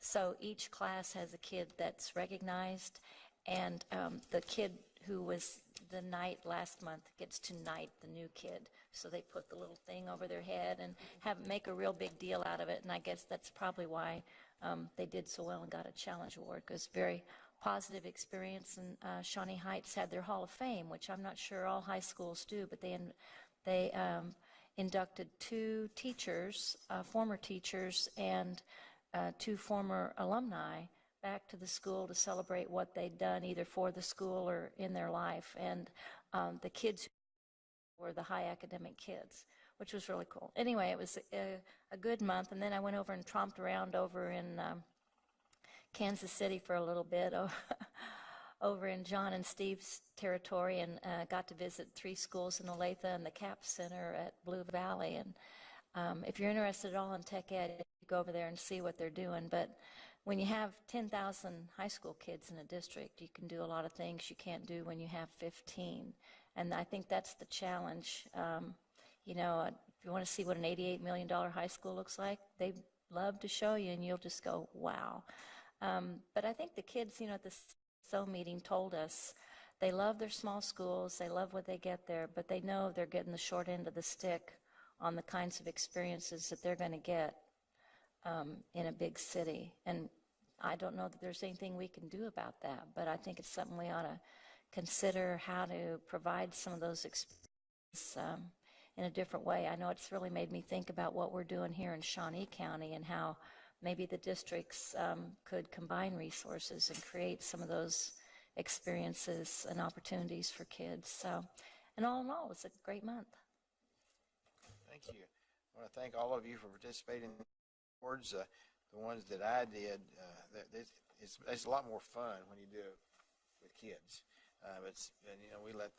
We let the districts choose how we're going to do that. And the feedback I would have, Janet, is that I think the people that I've talked to much prefer the way we do it now as opposed to the way we've done it in the past. Thank all of you that participated in the special board meeting on April the 22nd with Senator Moran.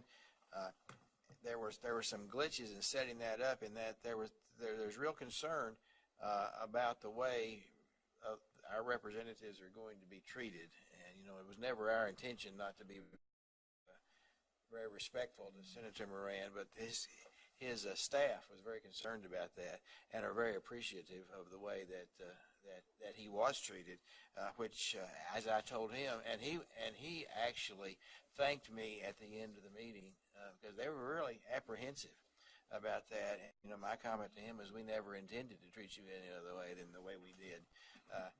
But that was an interesting dynamic that kind of surprised me, because it never occurred to me that we wouldn't be anything but respectful.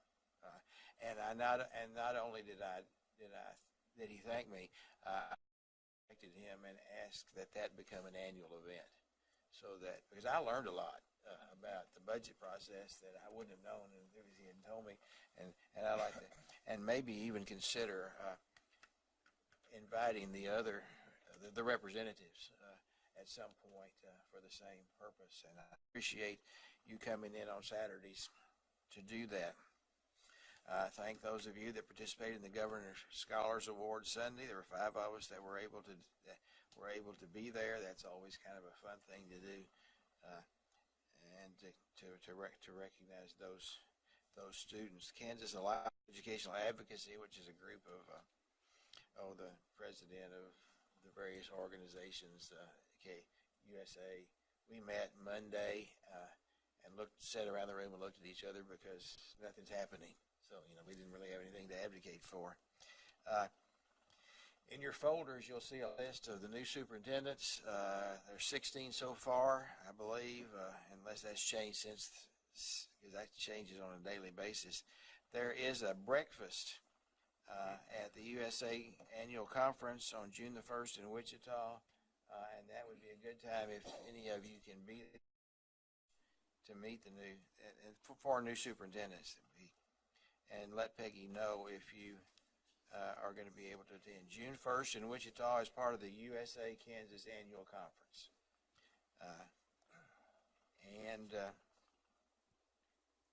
That is my. Now we will act on board member travel. Does anybody have any additions to the travel? Go ahead, Diane.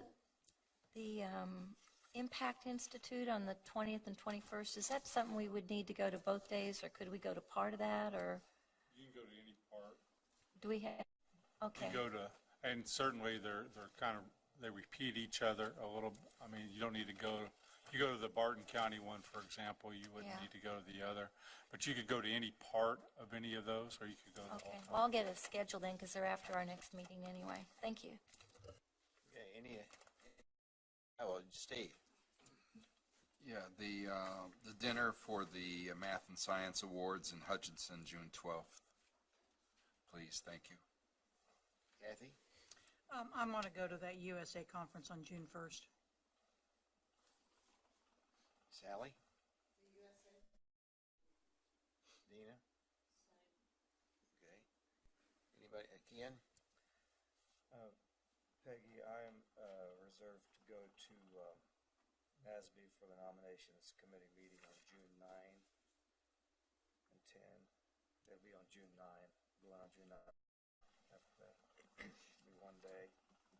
Just salary, do they cover expenses on the committee? Yeah. Okay, so just salary. Anything else from anybody? Yeah. If not, the motion to approve the travel request as amended would be in order. Kathy? Is there a second? Janet? Discussion? All in favor, raise your hand. All opposed? It appears to be unanimous. Next item on the agenda is the appointment or action on the appointment of School for the Deaf.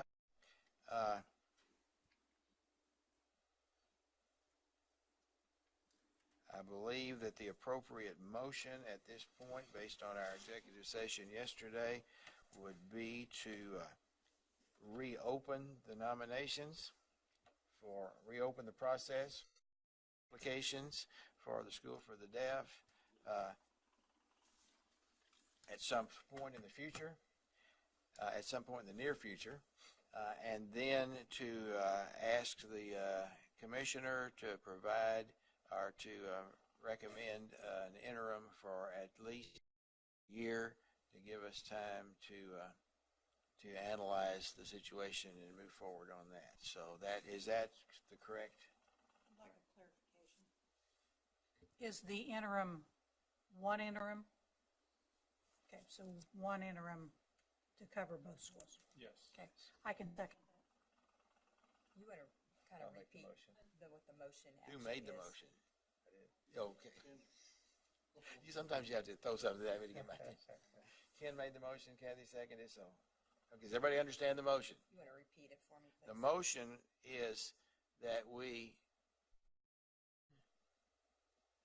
the search at some point in the future, and that we ask the commissioner to appoint or to bring us a recommendation for an interim to serve at least 1 year. Is that right? Yes. I don't see any further discussion. Raise your hand if you approve. Looks like that is unanimous. Give us 5 minutes. Let's start at 10 till. So. I would move into executive session for the purpose of discussing personnel matters of non-elected personnel in order to protect the privacy interest of the individual to be discussed and consultation with an attorney that would be deemed privileged in attorney-client relationship in order to protect the privilege in the board's communication with an attorney on these legal matters. The session will last no longer than 20 minutes, and no action will be taken during this session. We would like to invite Randy Watson, Mark Ferguson, and Kelly Bowers, and this session would begin at 11:50 and then conclude at 12:10.